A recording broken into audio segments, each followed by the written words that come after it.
చదవబడిన వాక్య భాగంలో నుండి ఈ ఉదయకాల సమయంలో కొన్ని మాటలు మిమ్మల్ని ప్రోత్సహించడానికి దేవుడు మనతో మాట్లాడినట్లుగా దేవుని వాక్యంలో నుండి ఒక మంచి దేవుని సేవకుడు, మ్యాన్ ఆఫ్ గాడ్, దైవజనుడు అని పిలిపించుకున్న మోషే జీవితాన్ని కొంచెం జాగ్రత్తగా ఆలోచన చేద్దండి. ఈ ఉదయకాల సమయంలో నా మాటలు కొంచెం కటువుగా ఉన్నా కొద్దిగా భరించండి.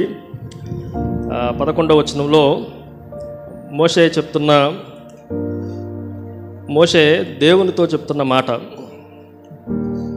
చూడండి. అక్కడ ఏమని రాయబడుతుందో, నేను ఎంతటి వాడను. అందరూ చెప్పండి, నేను ఎంతటి వాడను. చాలామందికి ఈ మాట చాలా సర్వసాధారణంగా మన నోట్లో నుండి వస్తూ ఉంటుంది, నేను ఎంతటి వాడను. అయితే ఈ ఉదయకాల సమయంలో నువ్వు ఎంతటి వాడవో దాన్ని మీకు జ్ఞాపకం చేయాలని పరిశుద్ధాత్మ దేవుడు నన్ను ప్రేరేపిస్తూ ఉన్నాడు. చాలా సందర్భాల్లో మన వైపు మనం చూసుకోవటం ఒక విధానం, మన వైపు దేవుడు చూడటం మరొక విధానం. మనల్ని మనం చూసుకుంటే చాలా తక్కువ వారంగా, దేనికి పనికిరాని వారంగా, దేనికి అవసరానికి యోగ్యత లేని వారంగా కనిపిస్తూ ఉంటాం. కానీ మనల్ని దేవుడు చూస్తే ఒక పెద్ద సమూహంగా, ఒక పెద్ద నాయకుడిగా, ఒక పెద్ద యోధుడుగా, ప్రపంచాన్ని, సర్వలోకాన్ని తలక్రిందులు చేసే ఒక గొప్ప యోధుడుగా దేవుడు మనల్ని చూస్తూ ఉన్నాడు. మనము విశ్వాస చూపు చూడాలి తప్ప మనం ఎట్టి పరిస్థితుల్లో చూపుని మనం చూడటానికి దేవుడు ఇష్టపడట్లా. దేవుడు చెప్పిన మాట చక్కగా, ఆయనని పిలిచిన పిలుపు ఎంత అద్భుతమో మనం ఈ మాటను చూడవచ్చు. 10వ వచనం చూడండి, కాగా రమ్ము. సో మొదటిది కమ్, కాగా. ఎవరు చెప్తున్న మాట ఇది చెప్తున్న మాట మానవుడు కాదు, ఇది చెప్తున్న మాట దేవుడు. కాగా రమ్ము. రెండోది, నిన్ను ఫరో యొద్దకు పంపేదను. మూడోది, నీవు ఇశ్రాయేలు ప్రజలను తోడుకొని పోవలను. ఈ 3 మాటలు కొంచెం జాగ్రత్తగా మనం ఈ ఉదయకాల సమయంలో ఆలోచన చేద్దాండి. సుమారుగా నాకు 1 గంట ఇవ్వబడింది కాబట్టి చాలా విపులంగా, వివరంగా కొన్ని విషయాలు మీ ఎదుటికి తీసుకొని రావడానికి ప్రయత్నం చేస్తాను. సో దేవుని వాక్యంలో రమ్ము, నేను పంపేదను. మూడోది, నీవు తోడుకొని రావలను. మరలా చెప్తున్నా, రమ్ము, నేను పంపేదను, నీవు తోడుకొని రావలను. ఈ మాటలు ఇలాగా కొంచెం జాగ్రత్తగా ఆలోచన చేద్దండి. రమ్మని పిలిచింది ఎవరు అనంటే, సర్వలోకాన్ని నిర్మించిన వాడు, సర్వ సృష్టికర్త, యోగ్యమైన దేవుడు. ఆయన మాట ఇచ్చి వెనక్కి తీసుకునేవాడు కానే కాదు. అలాంటి దేవుడు మనల్ని పిలిచాడు. పిలిచిన తర్వాత ఎవరి దగ్గరికి పంపుతానంటున్నాడు ఆయన? చెప్పండి. పిచ్చోడి దగ్గరకా? పనికిమాలిన వాళ్ళ దగ్గరకా? ఎవరి దగ్గరికైనా? ఆ రోజుల్లో ఐగుప్తు దేశము సర్వభూమిని ఏళ్తున్న రోజులు, మొత్తం మైటీ పవర్ అంతా వాళ్ళ చేతుల్లోనే ఉంది. ఈ రోజుల్లో నేను అమెరికా ప్రెసిడెంట్ దగ్గరికి నిన్ను పంపిస్తానంటే, బాబు నేను ఎంతటి వాడిని అని అనటానికి మనం సర్వసాధారణంగా నోట్లు ఆడుతున్న మాట. ఆ రోజుల్లో మోషేని కూడా అనొచ్చు, నేను నిన్ను ఫరో దగ్గర పంపిస్తానంటే. మానవుడైన మనల్ని, మట్టితో చేయబడిన మనల్ని దేవుడు సాధారణంగా చిన్న చిన్న వాటి దగ్గర పంపించడు. మనల్ని పంపించేది చాలా ఉన్నతమైన వాటి దగ్గరికి. ఆ విషయాన్ని మనం జాగ్రత్తగా గమనించాలి ఉదయకాల సమయంలో. కాబట్టి నేను ఫరో దగ్గర నిన్ను పంపిస్తా. నీకు అక్కడ ఒక టాస్క్ ఇవ్వబడింది. అదేంటి అని అంటే, నువ్వు ఒకళ్ళిద్దరిని తీసుకొని రావటం కాదు, ఇశ్రాయేలు ప్రజలు మొత్తాన్ని. ఐగుప్తు దేశంలో అక్కడ రాయబడింది, ఒక పశువు కూడా వదిలిపెట్టడానికి వీల్లేదు, ఒక డొక్క కూడా వదిలిపెట్టడానికి వీల్లేదు. అంతమందిని తీసుకుని వచ్చే బాధ్యత నేను నీకు ఇస్తున్నాను. భారతదేశంలో ఒక్కడ కూడా వదిలిపెట్టడానికి వీలు లేకుండా దేవుడు మనల్ని పిలవబోతున్నా ఉన్నాడు. సో ఈ రోజుల్లో మన గ్రామాల్లో ఉన్న ఏ ఒక్కరిని ప్రభువుని ఎరగకుండా దేవుడు విడిచిపెట్టడానికి మనల్ని పిలవలా. సో గ్రామాల్లో ఉన్న మనం ఏ సేవ అయితే అప్పగించబడిందో, ఏ ప్రాంతంలో అయితే సేవ అప్పగించబడిందో, ఆ సేవా పరిచర్ని దేవుడు ఒక చిన్న విషయాల్లో పిలవటానికి దేవుడు ఇష్టపడేవాడు కాదు. ఈ మాటలు కొంచెం జాగ్రత్తగా ఆలోచన చేద్దండి. సరే, మోషే జీవితాన్ని కొంచెం జాగ్రత్తగా ఆలోచన చేస్తే, మోషే జీవితంలో కానీ మన జీవితంలో కానీ మనంగా ప్రయత్నం చేస్తే, మనంగా పని చేస్తే, మనంగా కష్టపడితే దాని ఫలితాలు వేరుగా ఉంటాయి. కానీ మనల్ని ప్రభు చేతిలో పెట్టి ప్రభు మనతో పని చేయిస్తున్నప్పుడు, ప్రభు మన ముందుండి పని చేస్తున్నప్పుడు, ప్రభు మన వెనక ఉండి పని చేయిస్తున్నప్పుడు, ప్రభు మన చుట్టూ ఆవరించి పని చేయిస్తున్నప్పుడు దాని ఫలితాలు వేరుగా ఉంటాయి.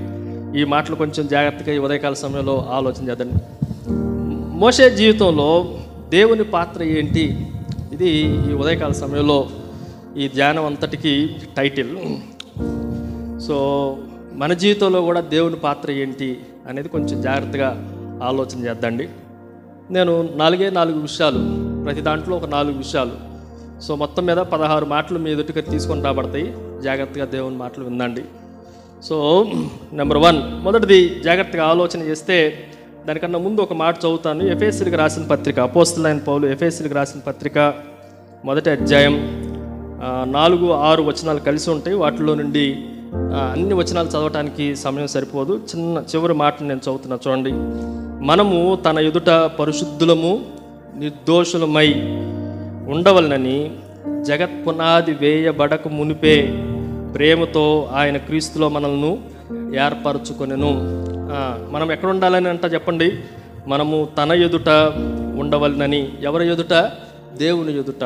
పరిశుద్ధులముగాను నిర్దోషులముగాను తన ఎదుట ఉండవలనని మనల్ని ఎప్పుడు ఏర్పాటు చేసుకున్నాడు? 2024 సంవత్సరంలోనా? లేదంటే మీరు రక్షించబడినప్పుడా? పోనీ మీరు పుట్టినప్పుడా? ఎప్పుడు ఏర్పాటు చేసుకున్నాడు? ఎప్పుడు చెప్పండి? తల్లి గర్భంలో కూడా కాదు. ఎప్పుడు ఏర్పాటు చేసుకున్నాడు? జగత్ పునాది వేయబడక మునిపే, ఆదికాండం 1వ అధ్యాయం 1వ వచనం రాయబడక మునిపే మనల్ని దేవుడు ఏర్పాటు చేసుకున్నాడు. ఆ మాటను కొంచెం జాగ్రత్తగా ఆలోచన చేద్దండి. సో ఈ మోషే జీవితాన్ని ఆయన ఎలాగ ఏర్పాటు చేసుకున్నాడో, ఎలాగ నడిపించాడో, దేవుని పాత్ర ఆ రోజు ఈ రోజు ఎప్పుడు ఒకేలాగా ఉంటుంది. దేవుడు అనేవాడు మారేవాడు కానే కాదు. నిన్న నేడు ఏకరీతిగా ఉన్నవాడు. మోషేని నడిపించిన దేవుడే ఈరోజు ఈ సంవత్సరాల్లో మనల్ని కూడా నడిపిస్తూ ఉన్నాడు. మోషే దేవుడే మన దేవుడు. అంతేగాని మోషేకి దేవుడు వేరుగా లేడు, మనకి దేవుడు వేరుగా లేడు. ఒక మాట అంట, మోషేకున్న పవర్ మన దగ్గర లేదేమో కానీ దేవుని పవర్ అప్పుడు ఒకటే ఇప్పుడు ఒకటే. మోషే అంత నాయకత్వం, మోషే అంత సాత్వికం మన దగ్గర లేదేమో కానీ మోషేని నడిపించిన వాడు, మోషే ద్వారా కార్యాలు జరిగించిన వాడు అప్పుడు ఒకేలాగా ఉన్నాడు, ఇప్పుడు ఒకేలాగా ఉన్నాడు. నేను అంటాను, పరిటాల్లో ఉన్న కరెంట్ అయినా, తూర్పుగోదావరి జిల్లాలో ఉన్న కరెంట్ అయినా ఒకే రకంగా షాక్ కొడుతుంది. అంతేగాని మాకు ఇక్కడ చక్కువ కొట్టిద్ది, మీకు తూర్పుగోదావరి జిల్లాలో ఉన్న వాళ్ళకి ఎక్కువ కొట్టిద్దని ఏమనుందా? ఎవరినైనా లాగిపెట్టి కొట్టిద్ది. అలాగే దేవుడు ఎక్కడున్న దేవుడైనా దేవుడు ఒకలాంటి వాడే. మోషే జీవితాన్ని మనం చాలా జాగ్రత్తగా ఆలోచన చేస్తే ఈ ఉదయకాల సమయంలో 4 విషయాలు మీకు జ్ఞాపకం చేస్తాను. Number 1, God is your life controller. God is your life controller. దేవుడు మీ జీవిత నియంత్రికుడు. నెంబర్ 1, దేవుడు ఎలాంటి వాడు అంటే చెప్పండి? దేవుడు మన జీవితానికి నియంత్రకుడు. ఆయనే కంట్రోలర్. మనం కంట్రోల్ చేసేవాళ్ళం కాదు. మన జీవితం మన చేతుల్లో లేదు. మన జీవితము మన చేతుల్లో లేదు అన్న సత్యాన్ని ఈ ఉదయకాల సమయంలో కొంచెం స్ట్రాంగ్గా మనం విశ్వసించి మన జీవితాన్ని ప్రభు చేతుల్లో పెట్టాలి. ఆయన ఎవరు అనంటే, ఆయన నీ జీవితాన్ని కంట్రోల్ చేసేవాడు. God is your life controller. అంత మాత్రమే కాదు, లైఫ్ టైం కంట్రోలర్.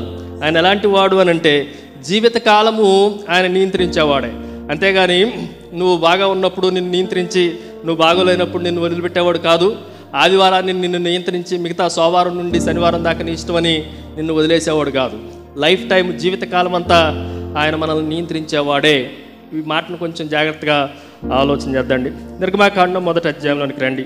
నిర్గమాకాండం నేను త్వరగా 4 అధ్యాయాలు కంప్లీట్ చేస్తాను ఈ ఉదయకాల సమయంలో. జాగ్రత్తగా వినండి. వినగలరా? సరే, చూద్దాం జాగ్రత్తగా.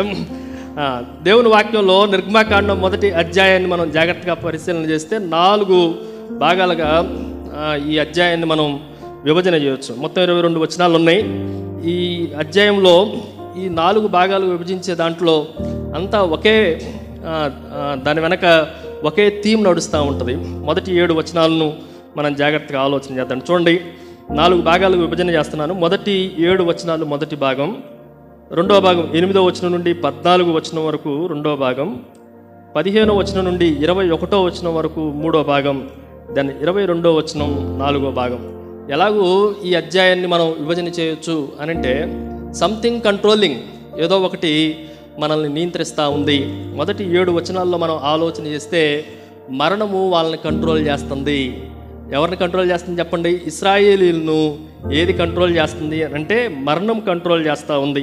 6వ వచనం ఇలాగ రాయబడింది, యోసేపును అతని అన్నదమ్ములందరూ ఆ తరము వారందరూ చనిపోయిరి.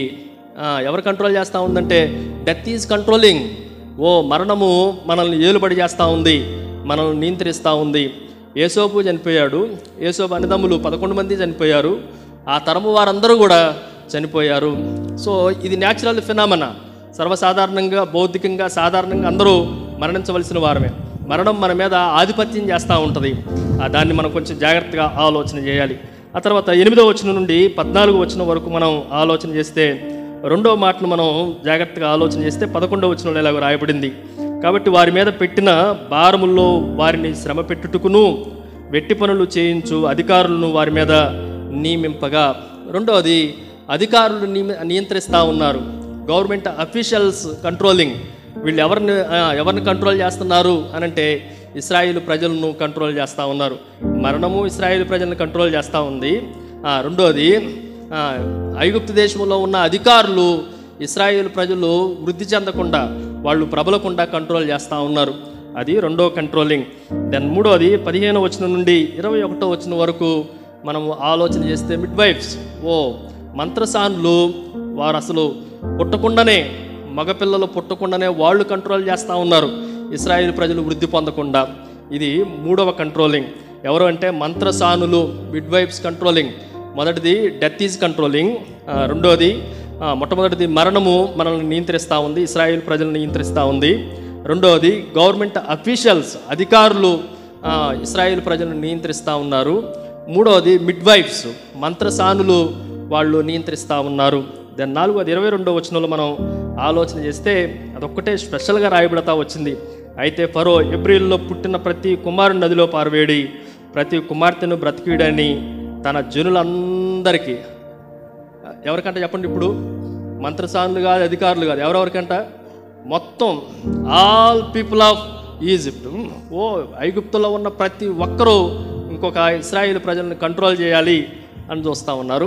సో ప్రతి ఒక్కరికి ఐగుప్తులో ఉన్న ఫరో ఏం చేశాడంటే అందరికీ అధికారాలు ఇచ్చిండు. ఏ మనుషుడైనా ఎవరినైనా ఐగుప్తుడిని చూస్తే చాలు వాడిని నదిలో పడేసి చంపేయండి, ఈ అధికారము ఇవ్వబడతా ఉంది. వీళ్ళు ఏమనుకున్నారంటే మరణం మమ్మల్ని కంట్రోల్ చేస్తుంది, అధికారులు మమ్మల్ని కంట్రోల్ చేస్తారు, మంత్రసానులు మమ్మల్ని కంట్రోల్ చేస్తారు, మా ప్రజలు మమ్మల్ని కంట్రోల్ చేస్తారు అనుకున్నారు. కానీ పుట్టవలసిన వాడు ఎవడో తెలుసా? మోషే. ఇక్కడ పుట్టేవాడు ఎవడో తెలుసా? దేవుని సేవకుడు. అక్కడ రాబోతున్న వ్యక్తి ఎవరో తెలుసా? ప్రపంచాన్ని ఒక తలమానికంగా పెట్టబోయే ఒక గొప్ప నాయకుడు.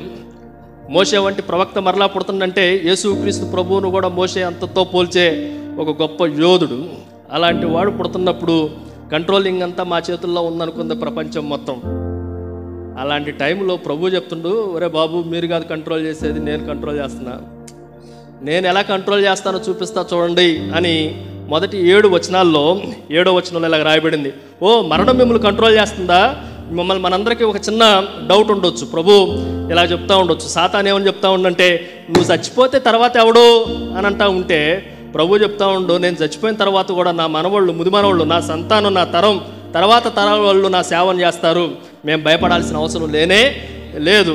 అందుకే 7వ వచనంలో ఇలా రాయబడింది, ఇశ్రాయేలులు వాళ్ళంతా ఏమైపోయారంట? యోసేపుని అతని అన్నదమ్ములను ఆ తరము వారందరూ చనిపోయిరి అన్న తర్వాత 7వ వచనంలో రాయబడింది చూడండి, ఇశ్రాయేలులు బహు సంతానము గలవారై అభివృద్ధి పొంది విస్తరించి అత్యధికముగా ప్రబలిరి. ఎవరి కంట్రోల్లో ఉన్నారు చెప్పండి? ఇప్పుడు ఎవరి కంట్రోల్లో ఉన్నారు? మరణం ఎవరి కంట్రోల్లో ఉంటుంది? మరణము కూడా దేవుని కంట్రోల్లోనే ఉండాలి. ఒకవేళ మరణిస్తున్నారు, ఇంక ఇశ్రాయేల్ ప్రజలు అయిపోయింది, 70 మందే వచ్చారు, ఈ 70 మందిలో కొంతమంది చనిపోయారు అనుకుంటే 70 మంది కాస్త ఆ ఊర్లో నుంచి బయటికి రావడానికి 20 లక్షల మంది అయ్యారు. ఎవడు ఆపగలిగిండు వారిని? ఎవరు ఆపటానికి అవకాశం లేనే లేదు. ఉదాహరణకి ఇది మోషే పుట్టే సమయానికి లేవి ఒకవేళ చనిపోయిండేమో, లేవి తర్వాత ఆయన కుమారుడు కహాత్ ఏమైనా చనిపోయిండేమో, ఒకవేళ కహాత్ తర్వాత అమ్రాము ఇప్పటికి స్టిల్ ఆయన బ్రతికే ఉండో, అమ్రాము భార్య అయిన యెకోబేదు గడుపులో మోషే ఇప్పటికీ ఉంటూనే ఉన్నాడు. అంతకన్నా ముందే అహరోను పుట్టాడు, అంతకన్నా ముందే మిరియాము కూడా భూమి మీద ఉంది. మనం జాగ్రత్తగా ఆలోచన చేస్తే మనల్ని కంట్రోల్ చేసేది దేవుడు. లోకంలో ఉండేవాడు ఎవడో మనల్ని కంట్రోల్ చేయడానికి దేవుడు ఎవరికి అధికారం ఇవ్వాల. మరణం కాస్త నోరు మూసుకొని ఏం చెప్తుందంటే, వాళ్ళు కంటున్నారండి, మా వల్ల కావట్లేదండి అని చెప్పింది. రెండో మాటను మీకు జ్ఞాపకం చేస్తాం. 8వ వచనం నుండి 14వ వచనం వరకు ఉన్న మరొక భాగములో ఇక్కడ ఎవరు ఉన్నారు? అధికారులు ఉన్నారు. వాళ్ళు ఏమని చెప్తున్నారంటే, ఫరో అన్ని అధికారాలు ఇచ్చి వాళ్ళని శ్రమ పెట్టడానికంట. దేనికంట చెప్పండి? వాళ్ళని శ్రమ పెట్టడానికి, వెట్టి చాకరీ చేయించడానికి. ఒకరోజు ఐగుప్తులు 100 ఇటుకలు చేస్తే వీళ్ళు ఎన్ని ఇటుకలు చేయాలి? 500 ఇటుకలు చేయాలి. ఇంత కఠినమైన పని చేసేటప్పుడు, ఇంత ఎట్టి చాకరులో వీళ్ళు ఎలా కాపురాలు చేశారు నాకు అర్థం కాల. కానీ నేను చెప్తా, దేవుని వాక్యంలో ఏమని రాయబడిందో జాగ్రత్తగా చూడండి. 12వ వచనంలో 11వ వచనంలో ఏమని రాయబడిందనంటే, వారి మీద నియమింపగా వారు ఫరో కొరకు ధాన్యాదులను నిలువ చేయు పీతోము రమాసేను పట్టణములను కట్టిరి. అయినను ఐగుప్తీయులు వారిని శ్రమ పెట్టిన కొలది అబ్బబ్బబ్బ వారు విస్తరించి ప్రబలిరి. నువ్వు ఎంత శ్రమ పెట్టు, ఏ అధికారి వచ్చి శ్రమ పెట్టు, అప్పుడప్పుడు ఇక్కడ మహేష్ని బాగా ఎరుగుదును. చుట్టుపక్కల ఉన్నోళ్ళు ఎంతమంది అధికారులు ఎవడ ఆపిన సేవ ఎక్కడ ఆగనే ఆగదు. ఎవడైనా రానండి. ప్రపంచంలో ఎంత పెద్ద బోతుబారు వచ్చినా, ప్రపంచ చక్రవర్తులు వచ్చినా, ప్రపంచాన్ని తలకిందులు చేసే అలెగ్జాండర్ లాంటి వాళ్ళు, హిట్లర్ లాంటి వాళ్ళు వచ్చినా కూడా వాళ్ళ ఎదుటే, నీరో లాంటి వాళ్ళ ఎదుటే క్రైస్తవం తలవగ్గల. ఇప్పుడు ఉన్నోళ్ళు అనుకుంటున్నారు మేము ఆపేస్తే ఆగిపోద్ది అనుకుంటున్నారు. వారిని శ్రమ పెట్టిన కొలది. నాకు ఆ మాట భలే నచ్చిందండి 12వ వచనంలో. అయినను ఐగుప్తీయులు వారిని శ్రమ పెట్టిన కొలది వారు విస్తరించి ప్రబలిరి గనుక వారు ఇశ్రాయేలుల ఎడల అసహ్యపడిరి. దేవుడు ఎట్లా కంట్రోల్ చేస్తాడో తెలుసా? మనం కంట్రోల్లో మనం చెలరేగుతూ ఉంటే, ప్రబలుతూ ఉంటే, విస్తరిస్తూ ఉంటే, అభివృద్ధి చెందుతూ ఉంటే, బిల్డింగుల మీద బిల్డింగులు కడతా ఉంటే ఒక్కొక్కడికి అసహ్యం. ఐగుప్తీయులే కాదు, భారతీయులకు కూడా, మన చుట్టూ కూడా మనం జాగ్రత్తగా ఆలోచన చేస్తే ఈ బిల్డింగ్ మీద ఇంకో బిల్డింగ్ కట్టిన తర్వాత ఉంటుంది. కానీ దేవుడు ఎలాంటి వాడంటే, మనల్ని ఆయన కంట్రోల్ చేసేవాడు తప్ప వేరే వాళ్ళ చేత కంట్రోల్ చేయబడే వాళ్ళం కానే కాదు. మనల్ని దేవుడు కంట్రోల్ చేసేవాడు. మరణమా ఒకవేళ నువ్వేమన్నా గొప్పగా ఏమన్నా అనుకుంటున్నావు అనుకో, మా అయితే నన్ను చంపుతూ, నా కొడుకుని చంపుతూ, వాడిని చంపుతూ, నా మనవడిని చంపుతూ, వాడిని చంపుతూ, కానీ సేవ ఎక్కడ ఆగనే ఆగదు. 2024 సంవత్సరాల క్రితం ప్రారంభించబడిన ఈ క్రైస్తవ్యం ఇప్పుడు దాకా సజీవంగా ఉంది, ఎప్పటికీ సజీవంగానే ఉంటుంది. దీన్ని ఆపేవాడు కానీ నియంత్రించేవాడు కానీ దేవుడు తప్ప ఇంకెవడు మనల్ని కంట్రోల్ చేయడానికి దేవుడు మనల్ని ఎన్నుకోలేదు.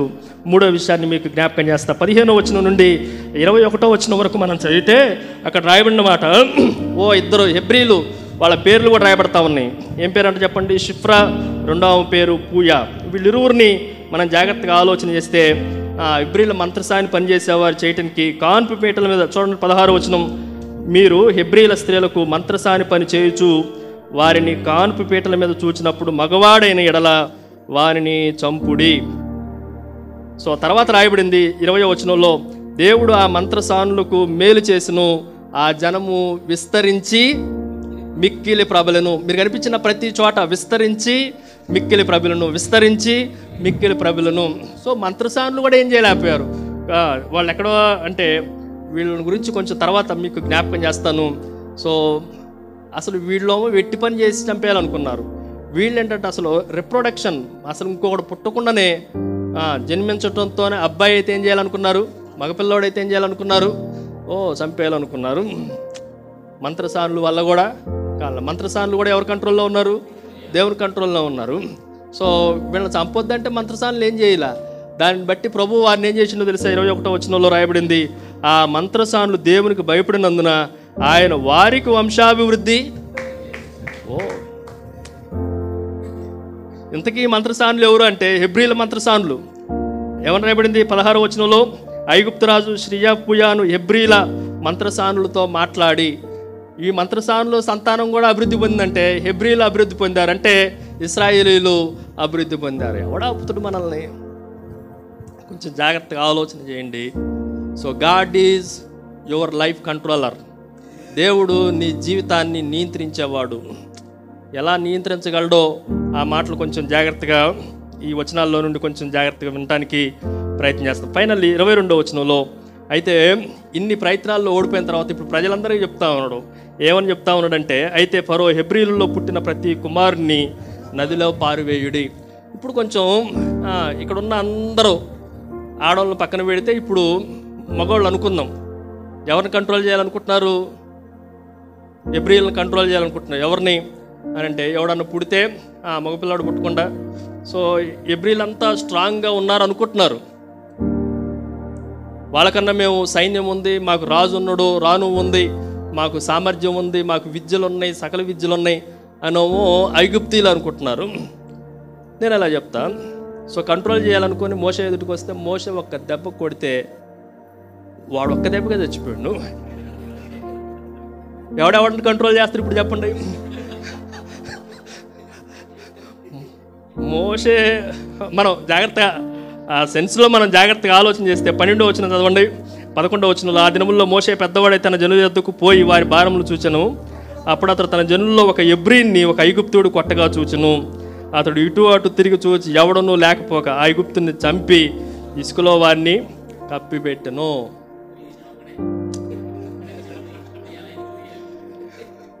చూసారా ఎవరెవరిని కంట్రోల్ ఉంచుతున్నారు అనుకున్నారు వాళ్ళు. నేను అంటాను మోషేని గురించి ఏమని రాయబడింది బైబిల్ అంటే, మిక్కిలి సాత్వికుడు కొడితేనే ఇలా ఉంటే, ఒకవేళ ఇక ఫినెహాస్ లాంటి వాళ్ళు వేసి కొడితే ఎలా ఉంటుందో. సో దేవుడిని మనం కొంచెం జాగ్రత్తగా ఆలోచన చేస్తే, God is your life time controller. దేవుడు నీ జీవిత కాల నియంత్రికుడు. దేవుడు మనల్ని ఎవరి చేతిలో పెట్టడు, ఎవరి చేతిలో మనల్ని నియంత్రించేవాడు కానే కాదు. దేవుడు ఆయనే స్వయంగా మనల్ని నియంత్రించేవాడు. ఒక మాట మీకు జ్ఞాపకం చేయాలి అని అంటే, మోషే భూమి మీదకి రాక మునిపే మోషే జీవితానికి కావలసిన వాటిలన్నిటిని నియంత్రణలో పెట్టుకున్నవాడు దేవుడు. నియంత్రణలో పెట్టిన తర్వాత మోషేని భూమి మీదకి పంపిస్తున్నాడు, అంతే తప్ప అంతవరకు భూమి మీదకి రానిలేదు. ఒకవేళ భూమి మీదకి మనం ఈ టైంలో 2024 సంవత్సరంలో వచ్చామంటే, జగత్పునాది వేయబడక మునిపే ఈ రోజుల్లో ఏమేమి చేయగలవో, మన చుట్టూ ఉన్న పరిస్థితులన్నీ ఎలా ఉండగలవో వాటిలన్నిటినీ నియంత్రణలోనికి తీసుకొని వచ్చి మనల్ని సేవ అప్పగించిండు. మన ఊరికనే దేవుడు పిలిస్తే ఊరికనే రాలా. దేవుడు సమస్తాన్ని కంట్రోల్ చేసిండు. ఒక మాటలో చెప్పాలంటే, ఈ 4 మాటలు మనం జాగ్రత్తగా ఆలోచన చేస్తే 4 దిక్కులు మన కంట్రోల్లో ఉంటాయి తప్ప మనము 4 దిక్కులు కంట్రోల్లో ఉండలేము. ఈ చుట్టూ ఉన్న పరిస్థితులన్నీ మన కంట్రోల్లో ఉంటాయి తప్ప వాళ్ళ కంట్రోల్లోనికి దేవుడు మనల్ని తీసుకెళ్లేవాడు కానే కాదు. ఈ మాటలు కొంచెం జాగ్రత్తగా మనము ఆలోచన చేయాలి. మొదటి అధ్యాయాన్ని జాగ్రత్తగా ఆలోచన చేస్తే ఈ 4 మాటలు చాలు. ఇంకెక్కువ లోతుగా చెప్పడానికి సమయం లేదు. ఇంకా చాలా విషయాలు మీకు జ్ఞాపకం చేయాలి. అది మొదటి మాట. గాడ్ ఈజ్ చెప్పండి యువర్ లైఫ్ కంట్రోలర్. నీ జీవితాన్ని నియంత్రించేవాడు ఆయనే. ఆయన ఎలాంటి వాడంటే, ఒక క్షణం కాదు, లైఫ్ టైం కంట్రోల్ చేసేవాడు అన్న సత్యాన్ని కూడా మనం జాగ్రత్తగా ఆలోచన చేయాలి. నెంబర్ 2, రెండవ విషయాన్ని మీకు జ్ఞాపకం చేస్తాం. God is your life leader. రెండవది, God is your life leader. దేవుడు నీ జీవిత నాయకుడు. దేవుడు నీ జీవితానికి నాయకుడు. ఆ నాయకుడు కూడా ఎలా చెప్పండి? లైఫ్ టైం నాయకుడు. ఆయన కంట్రోలర్ లైఫ్ టైము. రెండోది, ఆయన నాయకత్వం కూడా ఎలాంటిది అని అంటే, ఆయన life time leader. God is your life time leader. దేవుడు నీ జీవితకాల నాయకుడు. ఈ మాటను కూడా మనం జాగ్రత్తగా ఆలోచన చేద్దాండి. నేను ఇక్కడ కూడా ఒక 4 విషయాలు మీకు జ్ఞాపకం చేస్తాను. మొదటి అధ్యాయంలో 4 కంట్రోల్ చేస్తూ ఉన్నాయి. మరణం కంట్రోల్ చేసింది. రెండోది, అధికారులు కంట్రోల్ చేయాలనుకున్నారు. మూడోది, మంత్రసానులు కంట్రోల్ చేయాలనుకున్నారు. నాలుగోది, సాధారణ ప్రజలు కూడా కంట్రోల్ చేయాలనుకున్నారు. సాధారణ ప్రజలైనా, మంత్రసానులైనా, అధికారులైనా, మరణమైనా అవన్నీ మా దేవుడు కంట్రోల్లో ఉంటాయి తప్ప, మా కంట్రోల్లో ఉంటాయి తప్ప మేము ఎవరి కంట్రోల్లోనికి వెళ్ళము కూడా అని చెప్తుంది మోషే జీవిత చరిత్ర. రెండో విషయాన్ని మనం ఆలోచన చేస్తే నేను అలా చెప్తాను. దేవుడు ఎలాంటి వాడంటే, మన జీవితానికి నాయకుడు. ఆయనే లీడ్ చేసేవాడు. నేను అలా చెప్తాను. దేవుడు అంటాడు, నేను మిమ్మల్ని లీడ్ చేయాలంటే చాలా టైం పట్టిద్ది. నా లీడింగ్లో మీరు చాలా పవర్ఫుల్గా ఉంటారు. మోషే, నువ్వు భూమి మీదకి వచ్చే టయానికి, నేను నిన్ను ఏర్పాటు చేసుకునే టయానికి ఒక 4 లేడీస్ నిన్ను లీడ్ చేస్తారు. నేను కాదు. ఎవరు లీడ్ చేస్తారు నిన్ను? లేడీస్ లీడ్ చేస్తారు. 4 స్త్రీలు నీ జీవితాన్ని లీడ్ చేస్తారు. సో వాళ్ళకు కొంచెం జాగ్రత్తగా మనం ఆలోచన చేద్దండి. మొట్టమొదటి లీడ్ చేసింది ఎవరు అని అంటే, మంత్రసానులు. ఎవరు చెప్పండి? మొదటి అధ్యాయం 15వ వచనం. ఆ 2 పేర్లు జాగ్రత్తగా మీకు జ్ఞాపకం చేస్తాం. మరియు ఐగుప్తు రాజు చదవండి, షిఫ్రా, పూయా. షిఫ్రా అంటే అర్థం ఏంటి అని మనం ఆలోచన చేస్తే, షిఫ్రా అంటే బ్యూటిఫుల్ అని అర్థం. బ్యూటీ, అందము, సౌందర్యము అని అర్థం. పూయా అంటే అర్థం ఏంటంటే స్ప్లెండెడ్, అంటే అద్భుతము అని అర్థం. ఇంకొక మాట లైట్ అని అర్థం. పూజ అంటే వెలుగు అని అర్థం. వీళ్ళిద్దరూ జీవితాలను మనం జాగ్రత్తగా ఆలోచన చేస్తే వీళ్ళిద్దరూ ఈ కాన్పు పీటల మీద మోషేని చంపటానికి నియమింపబడిన వారు. ఎవరి చేత? ఫరో చేత నియమింపబడిన వాడు. మోషేని చూడటంతోనే అసలు వీళ్ళు ఏమంటున్నారంటే, ఈ 4 స్త్రీల దగ్గర, ఈ 4 గుంపుల దగ్గర ఉన్న మాట ఏంటంటే, మేము ఎవరికి భయపడం దేవుడికి తప్ప అనేవాళ్ళు ఈ 4. మీరు ఆ మాటను కొంచెం జాగ్రత్తగా ఆలోచన చేయండి. నేను చదువుతున్నా చూడండి, 16వ వచనం. మీరు హెబ్రీల స్త్రీలకు మంత్రసాని పని చేయొచ్చు, వారిని కానుపపీట మీద చూచినప్పుడు మగవాడైన ఎడల వారిని చంపుడు, ఆడదైన ఎడల దాన్ని బ్రతికినీడని వారితో చెప్పెను. అయితే ఆ మంత్రసానులు దేవునికి భయపడి, అందరూ చదువుతున్నారా? ఒకసారి చూడండి ఆ మాట. దేవునికి భయపడి ఐగుప్తు రాజు తమకు ఆజ్ఞాపించినట్లు చేయక అంటే ఐగుప్తు రాజుకు భయపడక అని చెప్పాలి, అంతే కదా. వాడు చంపండి అని అంటే మేము చంపం అంటే అర్థం ఏంటి? మేము భయపడం. ఎవరికి భయపడుతున్నారు అని అంటే మేము దేవునికి భయపడేవాళ్ళం. నరహత్య అనేది దేవుడు కోరుకునేది కాదు. రక్తము ఎవరన్నా చిందిస్తే నోవా టైంలోనే ప్రభు చెప్పాడు, దేవుడు ఆజ్ఞాపించుడు 9వ అధ్యాయం 16వ వచనంలో, మీరు ఏమాత్రము నిరాపరాధని రక్తం జోలికి పోనేయొద్దు. దాన్ని బాగా ఆవలింపు చేసుకున్న మంత్రసానులు ఏం చెప్తుందంటే, మేము రాజుకి ఎందుకు భయపడతాం? నువ్వు మహా అయితే మా బాసువి, కానీ పరలోకంలో ఉన్న రాజు ఎలాంటి వాడు తెలుసా? నిన్ను నన్ను తాట తీసి ఎండేసి నరికేసి పోగేసేవాడు. జాగ్రత్తగా ఉండండి. ఈయన ఇలాంటి వాడు ఏమని చెప్తున్నాడు అని మనం ఆలోచన చేస్తే, నేను అలా అంటా, ఫరో రాజుకి ఆడవాళ్ళు కూడా భయపడలేదండి. అసలు నువ్వు భయపడేదేంటి? సేవకుడివి నువ్వు, లోకంలో ఎవడికి భయపడాలి? నువ్వు అసలు భయపడకూడదు. దేవుడు లీడ్ చేయకముందు ఎవరితో లీడ్ చేపిస్తున్నావు తెలుసా? ఫరో, ఏమనుకుంటున్నావు నువ్వు? నేను ఉద్యోగం ఇచ్చిన మంత్రసానులు, మిడ్ వైఫ్స్, హాస్పిటల్లో వీళ్ళు కాన్పులు చేసేవాళ్ళు నీ మాట అంటారు అనుకుంటున్నావా? సమస్య లేదు, నా కంట్రోల్లో ఉన్నారు, నా మాట అంటారు. వీళ్ళు ఎవరికి భయపడలేదంట? ఫరోకి భయపడలేదు. 3 చోట్ల 4 చోట్ల రాయబడింది. 17వ వచనంలో ఆ మంత్రసానులు దేవునికి భయపడి, ఆ తర్వాత 20వ వచనంలో కూడా చూడండి. 20వ వచనంలో దేవుడు ఆ మంత్రసానులకు మేలు చేసెను, ఆ జనము విస్తరించి మిక్కిలి ప్రబలును, ఆ మంత్రసానులు దేవునికి భయపడినందున. మీకు అనిపిస్తూ ఉందా? సో ఈ 2 స్త్రీలని మనం జాగ్రత్తగా ఆలోచన చేస్తే, వీరు ఎవరికి భయపడేవాళ్ళు అని అంటే దేవునికి భయపడేవాళ్ళు. దేవునికి భయపడేవాళ్ళు కనుక దేవుడు ఏం చెప్తే అది చేశారు. ఇంకా ఇక్కడ ఫరో ఉన్నాడా, ఇంకొకడు ఉన్నాడా, వీళ్ళు ఎవరు చూడలా. ఆ బాస్ నడిపించమని వీళ్ళు నడిపించరు, చేయమన్నా చేయరు అని. ఏ బాస్ చేయమంటాడు? పరలోకంలో ఉన్న ఆ రాజు చెప్తే తప్ప ఇక ఈ భూమి మీద ఉన్న రాజుల్ని లెక్క చేసేవాళ్ళు కాదు వీళ్ళు. మనం జాగ్రత్తగా ఆలోచన చేస్తే, నువ్వు ఎవరి చేత నడిపించబడుతున్నావు, నీ నాయకుడు ఎవరో మనం జాగ్రత్తగా ఆలోచన చేయాలి. దీన్ని నేను ధ్యానం చేసేటప్పుడు ఇలా అనుకున్నా, దేవా, లేడీస్తో నడిపిస్తేనే మోషేని ఎంత కంట్రోల్ చేసినావు అంటే, అసలు నువ్వే భూమి మీద దిగొస్తే ఎలా ఉండేదో. ఫరో రాజ్యం మొత్తం ఎక్కడికో వెళ్ళిపోయేది. దేవుడు వీళ్ళు మొదటి గుంపు, వీళ్ళు ఎవరు అని అంటే హెబ్రీ మంత్రసానులు. 2వ వ్యక్తిని మీకు జ్ఞాపకం చేస్తా. ఇప్పుడు మోషే తల్లి దగ్గరికి రండి. 2వ అధ్యాయం 1వ వచనం నుండి. లేవి వంశస్థుడు ఒకడు వెళ్ళి లేవి కుమార్తెను వివాహం చేసుకునెను.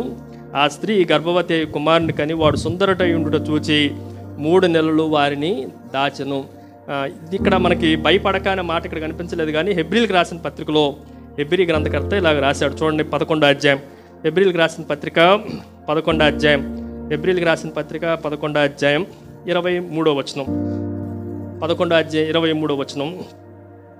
మోషే పుట్టినప్పుడు అతని తల్లిదండ్రులు ఆ శిశువు సుందరుడై ఉండుట చూచి విశ్వాసమును బట్టి రాజాజ్ఞకు భయపడక. రాజాజ్ఞకే భయపడ్డదా ఈ అక్క? ఏం పేరు చెప్పండి? ఎకేబేదు. సో అమ్రాము, ఎకేబేదు ఇరువురు ఫరోకు భయపడ్డారా, దేవునికి భయపడ్డారా అంటే, దేవుడు మాకు ఇచ్చాడు, ఈ కుమారుడిని ఇచ్చాడు, ఇలాంటి క్లిష్ట పరిస్థితుల్లో ఇచ్చాడు, ఇలాంటి భయంకరమైన పరిస్థితుల్లో ఇచ్చాడు, వీడిని ఎలాగైనా మేము కాపాడుతాం. జమ్ము పెట్టి చేసి 3 నెలలు దాచిపెట్టారు. ఫరో సైన్యాన్ని ఎదుట అంత సీక్రెట్గా దాచిపెట్టడం ఎవరి వల్ల కాదు, కానీ వీళ్ళు దాచిపెట్టారు. ఎందుకనంటే వీళ్ళు మనుషులకు భయపడేవాళ్ళు కానే కాదు, రాజులకు భయపడేవాళ్ళు కానే కాదు. ఎవరికి భయపడేవాళ్ళు అనంటే దేవునికి మాత్రమే భయపడేవారు. సో రెండవ స్త్రీని మనం జాగ్రత్తగా ఆలోచన చేస్తే ఈ యొకోబేదు చాలా అద్భుతమైన స్త్రీ, మంచి తల్లి, అద్భుతంగా కుమారుడిని దాచిపెట్టింది. ఆడ 3 మాటలు రాయబడింది. చూచి, రెండోది దాచి, దాని మూడోది పెంచి. ఈ 3 యొకోబేదు జీవితంలో ఆయన సుందరుడై ఉండుట చూచి. ఈరోజు మనం ఏం చూస్తాం, మన పిల్లల్ని, నేను అలా చెప్తాం, మన పిల్లలు పుట్టడంతోనే వాడిని డక్కన పట్టుకొని తల్లో తండ్రో అయ్యగారో వెళ్ళి వీడి కళ్ళు బాగున్నాయా, వీడి చెవులు బాగున్నాయా, అన్ని అవయవాలు సక్రంగా ఉన్నాడా, నల్లగా ఉన్నాడా, తెల్లగా ఉన్నాడా, అత్త పోలిక నాన్న పోలిక ఇవి చూస్తాం. కానీ యొకోబేదు ఏం చూసిందంట, వీడు దివ్య సుందరుడై ఉండుట చూచాను. NIV బైబిల్లో, NAS బైబిల్లో ఏమని రాయబడిందంటే వాడు ఎక్స్ట్రాడినరీ చైల్డ్ అని రాయబడింది. వాడు సాధారణమైన వ్యక్తిగా చూడలా. వాళ్ళు ఎలా చూశారంటే అసాధారణమైన కుమారుడిగా మోషేని చూశారు. ఈరోజు మనం చూసే చూపును బట్టి మన పిల్లల భవిష్యత్తు ఆధారపడి ఉంటుంది. ఈరోజు మనము ఎలాగ చూస్తున్నామో మన పిల్లలను బట్టి, దానిని బట్టి వాళ్ళు అలా పెంచడానికి అవకాశం ఉంది. వీడు దేనికి పనికిరాడు అని నువ్వు చూస్తే అలాగే పనికి రాకుండా పోతూ ఉంటాడు. వీడు యోగ్యుడిగా ఉంటాడు, వీడు 20 లక్షల మందిని నడిపించే నాయకుడు అని చూసిందేమో తల్లి, 3 నెలలు భద్రపరిచింది. అంతే. ఈరోజు మనం చూసే చూపును బట్టి అద్భుతాలు జరుగుతూ ఉంటాయి. సో ఈ వ్యక్తి తల్లిగా మోషేని నడిపిస్తూనే ఉంది. ఎన్ని నెలలు నడిపించిందంటే 3 నెలలు నడిపించింది. ఏమకి నాకు తెలిసి ఈ వీళ్ళ వయసు కొంచెం జాగ్రత్తగా ఆలోచన చేస్తే, ఎవరి వయసు, మత్రసానుల వయసు ఆలోచన చేస్తే వీళ్ళు కొద్దిగా వృద్ధాప్యంలో ఉన్నవాళ్ళు, అంటే కనేవాళ్ళకన్నా కొద్దిగా వయసులో ఎక్కువ ఉండాలి, ఎన్నో కానుపులు చేయాలి. వాళ్ళ పనిని బట్టి యొకోబేదు కన్నా ఏమో పెద్దామా అని చెప్పాలి. అన్నమాట, అర్థమవుతుంది కదా. రెండోది, వీళ్ళు అమ్రాము యొకోబేదులు అప్పటికే మిరియాము అహరోను కానీ ఉన్నారు, మోషే అని కూడా కన్నున్నారు. కాబట్టి 3వ పిల్లోడు అంటే సుమారుగా ఒక 30 సంవత్సరాలు 35 సంవత్సరాల లోపులోనే వీళ్ళకి వయసు ఉంటుంది. ఈ స్త్రీ కూడా భయపడలా. ఇంకొక అక్క ఉంది, 6 సంవత్సరాలు. ఆమె పేరు ఏం పేరు? ఆమె పేరు మిరియాము. అక్కడ కాపలా కాసుకు చూస్తూ ఉంది. పెద్ద రాజు కుమార్తె, మొత్తం సైన్యము వాళ్ళంతా చెలిగత్తలు అన్నీ వచ్చి ఉంటా ఉంటే ఆమె పిలిచిందే వెళ్ళి అడిగిందో చూడండి. అక్కడ నాకు భలే విచిత్రంగా కనిపించింది బైబిల్ చదువుతున్నప్పుడు. 4వ వచనంలో, వానికి ఏమి సంభవించినో తెలుసుకున్నట్టుకు వాని అక్క దూరముగా నిలిచి ఉండను. ఫరో కుమార్తె స్నానం చేయుటకు ఏటికి వచ్చను. ఆమె పనికత్తులు ఏటి ఒడ్డు నడుచుండగా ఆమె నాచులో ఒక పెట్టెను చూచి తన పనికత్తును ఒకతను పంపి దాన్ని తెప్పించి తెరిచి ఆ పిల్లవాడిని చూచినప్పుడు ఆ పిల్లవాడు ఏడ్చుండెను గనుక వాని యందు కనికరపడి వీడు హెబ్రీల పిల్లల్లో ఒకడనెను. అంతే కదా. 7వ వచనం చూడండి. అప్పుడు వాని అక్క ఫరో కుమార్తెతో, అసలు ఇది ఎంత డేర్ నాకు అర్థం కాదు. ఆమె ఏమని పిలవాలా, ఏం పోయి ఆమెతో మాట్లాడాలా? ప్రసాద్ అన్న 6 సంవత్సరాల అమ్మాయి, అంతే కదా, 6 సంవత్సరాలే కదా. ఆయన 80 సంవత్సరాలు అయితే అహరోను 83 సంవత్సరాలు, ఆమెకి 89 సంవత్సరాలు ఉంటుంది. 6 సంవత్సరాల గ్యాప్. 7వ వచనం నేను చదువుతున్నప్పుడు నాకు భలే అనిపించిందండి. అందుకే హెబ్రీ స్త్రీలలో అంత చురుకైన వారు అంటే, హెబ్రీ స్త్రీలనే కాదు, పిల్లలు కూడా చురుకైన వాళ్ళే. దేవుని సేవకులే కాదు, దేవుని సేవకుల పిల్లలు కూడా చురుకైన వాళ్ళే. అందులో నేను అంటాను, ఒకవేళ అమ్మాయిలు ఉంటే నాకు 2 అమ్మాయిలు, అబ్బాయిలు లేరు, అమ్మాయిలు ఇంకా చురుకైన వాళ్ళు. ఎవరినోడు ప్రోత్సహించుకోవాలిగా దేవుని వాక్యాన్ని బట్టి. మనం జాగ్రత్తగా ఆలోచన చేస్తే అమ్మాయిలు ఉన్న దేవుని సేవకులు కొన్నిసార్లు నీరసంగా పెద్ద ఏమీ లేనట్టు తర్వాత నా సేవ ఏమైపోద్ది అనుకుంటారు. నేనంటాను, అసలు మిరియాము లేకపోతే మోషే లేడు, అంతే ఆ రోజు, అంతే. ఇప్పుడు చదవండి 8వ వచనం 7వ వచనంలో, అప్పుడు వాని అక్క ఫరో కుమార్తెతో, నీ కొరకు ఈ పిల్లవాన్ని పెంచుటకు నేను వెళ్ళి హెబ్రీ స్త్రీల్లో ఒక దాదిని పిలుచుకొని వస్తున్నా. నేను అసలు అడగటం ఎవరు అడిగారు? అడగటం కూడా మళ్ళీ ఎలా అడుగుతుంది? నీ కొరకు. ఆ మాట చూడండి. అసలు ఈ అమ్మాయి తీసుకుంటుందా తీసుకోదా తర్వాత సంగతి. ఓన్లీ కనికరపడిండు. ఈ అబ్బాయి ఎవరు అంటే హెబ్రీల్లో ఒకడు అని గుర్తుపట్టింది, అంతే తప్ప పెంచుకుంటానని కూడా చెప్పలేదు అప్పటికి. కానీ ఏమేమి చెబుతుందంటే, నీ కొరకు ఈ పిల్లవాడిని పెంచుటకంట అన్న చదువుతున్నాం కదా మనం. ఆ అమ్మాయి ఏమంటుంది? మిరియా ఏమంటుంది? ఆమె పెంచుకుంటానందా? అసలు ఏమంటుందంటే, వాళ్ళ తమ్ముడిని ఏమంటుందంటే, దేవుడు మమ్మల్ని మా కంట్రోల్లో ఉంచాడు, నేను చెప్పేది నువ్వు చేస్తావు అన్నట్టు మాట్లాడుతుంది. ఇక్కడ నువ్వు వెళ్ళేం చేస్తావు కుమారుడిని? మళ్ళీ చదువుతున్నా చూడండి 7వ వచనం. అప్పుడు వాని అక్క ఫరో కుమార్తెతో, నీ కొరకు అసలు ఈ మాట నాకు ఫర్ యూ అన్న మాట ఎలాంటిదనంటే, ఎవరి దగ్గరికి వెళ్ళైనా మనం ఇలా చెప్పాలి. ఎవరి దగ్గరికైనా నీ కొరకు యేసుక్రీస్తు రక్షకుడు పుట్టాడని చెప్పాల్సిందే మనం. అంతేగాని ఎవడో ఏమో అనుకుంటాడని అనుకోవాలి. అక్కడ ఈడ ఫరో కుమార్తె అయితే ఏంటి, లేకపోతే రాజు ప్యాలెన్స్ నుంచి దిగి వచ్చిన ఆమె అయితే ఏంటి, సువార్త చెప్తుంది నీ కొరకు. ఏం చదువుతుంది చూడండి, ఈ పిల్లవాడిని పెంచుకున్నట్టుకు నేను వెళ్ళి ఎబ్రీ స్త్రీలలో, ఐగుప్తు స్త్రీలలో కాదు, మళ్ళీ ఇక్కడ కూడా చాలా ఇరుకు పెడుతుంది, ఎబ్రీ స్త్రీలలో ఒక దాదీని పిలుచుకొని వస్తున్నా అంటే అందుకు ఫరో కుమార్తె వెళ్ళమని చెప్పగా ఆ చిన్నది వెళ్ళి ఆ బిడ్డ తల్లినే పిలుచుకొని వచ్చాను. ఏ తల్లి అయినా సరే, వెనక కొంతమంది తల్లులు ఉన్నారు, పిల్లలు ఉన్న తల్లులు ఏదైనా సరే ఎప్పుడైనా మీరు పాలిచ్చి పెంచారు తప్ప మీకు జీతం మీ అయ్యగారు లేవలా. కానీ ఈ తల్లి మాత్రం ఒకతే పిల్లోడికి, సొంత పిల్లోడికి పాలిచ్చింది, అదే సమయంలో జీతం కూడా పుచ్చుకుంది. అదే సమయంలో ఏం చేసింది చెప్పండి, దీన్ని ఏమంటామంటే డబుల్ బోనస్ అంటాం. ఈ విషయాన్ని కొంచెం జాగ్రత్తగా ఆలోచన చేస్తే ఏమో 3వ స్త్రీ ఎన్ని సంవత్సరాలు, సుమారుగా ఒక 6 సంవత్సరాల వయసు. మిడ్ వైఫ్స్ వాళ్ళు కొద్దిగా పెద్ద వయసులో ఉన్నవాళ్ళు, వాళ్ళు మోషేని లీడ్ చేస్తూనే ఉన్నారు. రెండోది ఎవరు చెప్పండి, యోకేబేదు 35-40 సంవత్సరాల వయసులో ఉంటుంది. ఆమె కూడా మోషేని చక్కగా నడిపిస్తూనే ఉంది. ఆ తర్వాత వాళ్ళ అక్క పేరు మిరియాము, 6 సంవత్సరాల వయసు, ఆమె కూడా నడిపిస్తూనే ఉంది. 4వ స్త్రీ ఎవరంటే ఫరో కుమార్తె. ఎవరు చెప్పండి, ఏ ఇంట్లో నుంచి అయితే ఆ రాజాజ్ఞ వచ్చిందో, ఏ ఇంట్లో నుంచి అయితే ఎబ్రిల్లో మగపిల్లోడైతే చంపండి అని చెప్పిండో, అదే ఇంట్లో అదే కుమార్తె, ఫరో కుమార్తె, నేను కూడా మా నాన్నకు భయపడను, ఈ ఎబ్రిని తీసుకొచ్చి అదే ఇంట్లో పెంచుతా, ఎవడేం చేస్తారో చూసుకోండి అన్నట్లుగా చివరికి ఎవరు కుమారుడిగానే పిలువబడ్డాడు మోషే. చదవండి, ఎవరు కుమారుడిగానే పిలువబడతా ఉన్నాడు. 10వ వచనంలో చదివితే, ఆ బిడ్డ పెద్దవాడైన తర్వాత ఆమె ఫరో కుమార్తె యొద్దకు అతన్ని తీసుకొని వచ్చను, అప్పుడు అతడు ఆమెకు కుమారుడాయను.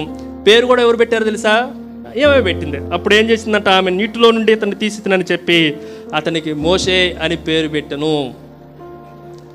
ఓ మాటలో చెప్పాలేనంటే, ఫరో తర్వాత ఫరో అంత స్త్రీ, ఆమె ఎవరా అని, కానీ ఆమెను కూడా కంట్రోల్లో ఉంచింది ఎవరు చెప్పండి, దేవుడే.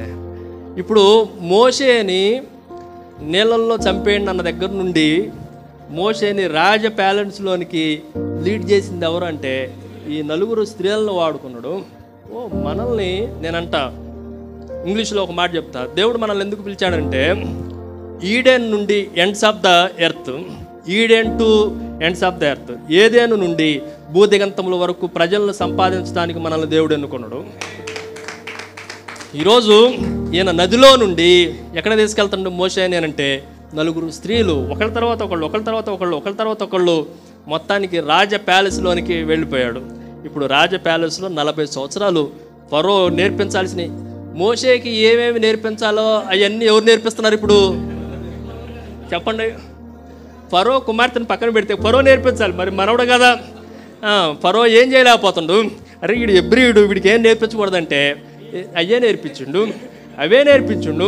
పెద్దవాడైన తర్వాత 12వ వచనంలో 11వ వచనంలో చదివితే, ఆ దినముల్లో మోషే పెద్దవాడై తన జనుల యొద్దకు పోయి అప్పుడు వరకు 40 years ఐగుప్తు సకల విద్యల్లో చెప్పండి ప్రావీణ్యత పొందిండు. మనల్ని మనం జాగ్రత్తగా ఆలోచన చేస్తే, ఏ దేశంలో ఉన్నా, ఏ విద్య నేర్చుకున్నా, ఏ సంస్కృతి నేర్చుకున్నా, ఏ అంగాలు నేర్చుకున్నా, ఏమేమి అంశాలు నేర్చుకున్నా, అవన్నీ దేవుని సేవ కొరకు రోజు ఉపయోగించడానికే దేవుడు వాటిలన్నిటిని నేర్పిస్తూ ఉన్నాడు. ఈరోజు కల్చర్స్ అన్నిటిని మనం ఏమి త్రోసిపుచ్చాల్సిన అవసరం లేదు. ప్రతి దాంట్లో నుండి దేవుడు తన కొరకు, తన మహిమ కొరకు వాడుకొనటానికే నేర్పించేవాడు. మనమంతా ఆయన కంట్రోల్లో ఉన్నాం, ఆయనే మనకు లీడర్. ఆ విషయాన్ని కొంచెం జాగ్రత్తగా మనం ఆలోచన చేయాలి. ఎన్ని మాటలు చెప్పానండి, 2 విషయాలు మీకు జ్ఞాపకం చేస్తాను. Number 1, God is your life controller for life time. జీవితకాలం అంతా జీవితాన్ని నియంత్రించేవాడు ఆయనే. రెండోది, God is your leader for life time. ఆయన నీ జీవితకాలం అంతా నిన్ను నడిపించేవాడు, ఆయన నియంత్రించేవాడు ఆయనే, నడిపించేవాడు కూడా ఆయన. నేనేమంటానంటే, ఇక్కడ లార్డ్ లేడు కానీ లేడీస్ నడిపిస్తున్నారు. ఎంత విచిత్రమో. వీళ్ళు లేడీస్ నడిపిస్తేనే అలా ఉంటే, ప్రభువే వచ్చి వారిని నడిపించును అని మార్కు సువార్తలు కనిపిస్తుంది. మనం ఎలా ఉండాలి అప్పుడు? అందుకే అంత నీరసంగా ఉన్నాం. మోషే అలాంటి వాడు స్త్రీలతో నడిపించబడిన వాడు, యుద్ధ నైపుణ్యత కలిగిన వాడు, సకల విద్యల్లో ప్రావీణ్యత కలిగిన వాడు అలా ఉంటే మనం నెరసిల్లిపోయి మనల్ని నడిపించేవాడు ప్రభు అద్భుతంగా నడిపిస్తాడు, ఎక్కడికైనా నడిపిస్తాడు. కోరుకున్న రేవుకి దేవుడు మనల్ని నడిపించగలడు. కాబట్టి ఇది రెండో విషయం. మూడో విషయాన్ని మీకు జ్ఞాపకం చేస్తాం. మరలా మోషే ఏమంటాడో 3వ అధ్యాయంలో అని మనం ఆలోచన చేస్తే, ఇప్పుడు అంటున్న మాట ఫరో దగ్గర, నువ్వు ఫరో దగ్గరికి వెళ్ళండి అంటే ఏమంటుండు, నేనెంతటి ఇప్పుడు కొంచెం జాగ్రత్త ఉండండి. ఆయన ఏమని చెప్పిండంటే, నేను ఎంతటి వాడిని ప్రభువా అని అంటే, ఇప్పుడు దాకా ఈ విషయాలన్నీ ఎవరికి తెలియదు అంటే మోషేకి తెలియదు, అంతే కదా. ఆయన రాజు ప్యాలెస్లోకి వచ్చేంత వరకు, ఫరో కుమార్తెగా పిలువబడే వరకు మోషేకి ఏం జరుగుతుంది, నా లైఫ్ మీద ఎవరు కంట్రోల్ ఉన్నారు, నా లైఫ్ని ఎవరు లీడ్ చేస్తున్నారు అనేది తెలియదు. కానీ ఇప్పుడు మాత్రం ఆయన లైఫ్ని ఆయన చేతిలోని పెట్టి అడుగుతున్నప్పుడు, నువ్వు రమ్ము, నేను నిన్ను ఫరో యొద్దకు పంపేదను, నువ్వు ఇశ్రాయేలుని బయటకు తోడుకొని రావాలి. ఈ 3 మాటలు చెప్తున్నప్పుడు మోషే అన్నాడు, ప్రభువా నేను ఎంతటి వాడిని ప్రభువా అనడం. మనం కూడా ఇలాగ అనాలి అప్పుడప్పుడు. ఆ మాట మోషే మాట్లాడిన మాట అది యథార్థంగా మాట్లాడిన మాట, అది వాస్తవంగా మాట్లాడిన మాట. మనందరి జీవితాల్లో ఈ మాట ఉంటుంది, బయటికి చెప్పలేమేమో కానీ చెప్పలేకుండా కొంతమంది వేషధారులు ఉంటారు. నేను కూడా ఓపెన్గా చెప్తా, నేను అంతటి వాడిని ప్రభువా అని అంటతోనే, ఓ అయితే నా గురించి ఇప్పుడు ఆలోచించు అని చెప్పి ప్రభువు చెప్తున్న మాట. 3వ మాట, God is your life supporter. ఆయన ఎలాంటి వాడంటే, దేవుడు నీ జీవితకాల సహాయకుడు, దేవుడే నీకు సహాయకుడు. ఏమని చెప్తుందంటే, మోషే ఇప్పుడు నీవు భయపడుతున్నావా, ఎంతటి వాడిని అని అన్నావా, ఓకే, నేను నీ చుట్టూ 4 మనుషులను పెడతా. ఇప్పుడు నీకు సపోర్టర్స్ని ఎవరిని పెడతా చెప్పండి, 4 మనుషులను పెడతా. అన్ని 4 విషయాలు చెప్తున్నా. నిర్గమాకాండంలో కంట్రోల్ చేసినవన్నీ 4. తర్వాత మోషేని ఎంతమంది, 4 స్త్రీలు. ఇప్పుడు ఆయన చుట్టూ ఉన్న మనుషులు, ఆయన సపోర్ట్ చేసే మనుషులు 4. పేర్లు తగటగా చెప్పేస్తా. ఒక ఆయన పేరు వాళ్ళ మామ ఇత్రో, 2వ ఆయన పేరు అహరోను, 3వ ఆమె పేరు మిరియాము, 4వ ఆయన పేరు జాషువా, యెహోషువా. వీళ్ళు 4 నేను నీకు సపోర్ట్గా ఇస్తా, నువ్వు ప్రపంచాన్ని ఏలటానికి, నువ్వు ఎన్ని అద్భుత కార్యాలు చేస్తావో చేయటానికి నేను నీకు 4 సపోర్టర్స్ని ఇస్తున్నా. దేవుడు మనకి సపోర్టర్స్ని ఇచ్చేవాడు. ఇక్కడ కూర్చున్నాము అంటే అర్థం ఏంటో తెలుసా, దేవుడు చాలామంది సపోర్టర్స్ని మనకి ఇచ్చాడు. మనం ఒక్కళ్ళంగా ఈ సేవలోకి రాలా. ప్రసాద్ అన్న ఎవరో తెలియదు, తర్వాత మహేష్ అన్న ఎవరో తెలియదు, మీరెవరో తెలియదు. కానీ ఈ రోజున మనమంతా దేవుని సేవకులం, సైనికులం అని ఒకళ్ళొకళ్ళు ప్రోత్సహించుకోవటానికి దేవుడు అద్భుతాన్ని, ఇప్పుడు మోషే ఎవరు అని అంటతోనే 2వ అధ్యాయంలో ఫస్ట్ సపోర్టర్ని ఇచ్చాడు. ఆయన ఎవరు అంటే, ఏం పేరు చెప్పండి, ఇత్రో. ఇంకొక ఆయన పేరు, ఆయనకి ఇంకొక పేరు ఏమని రాయబడింది, రవుయేలు.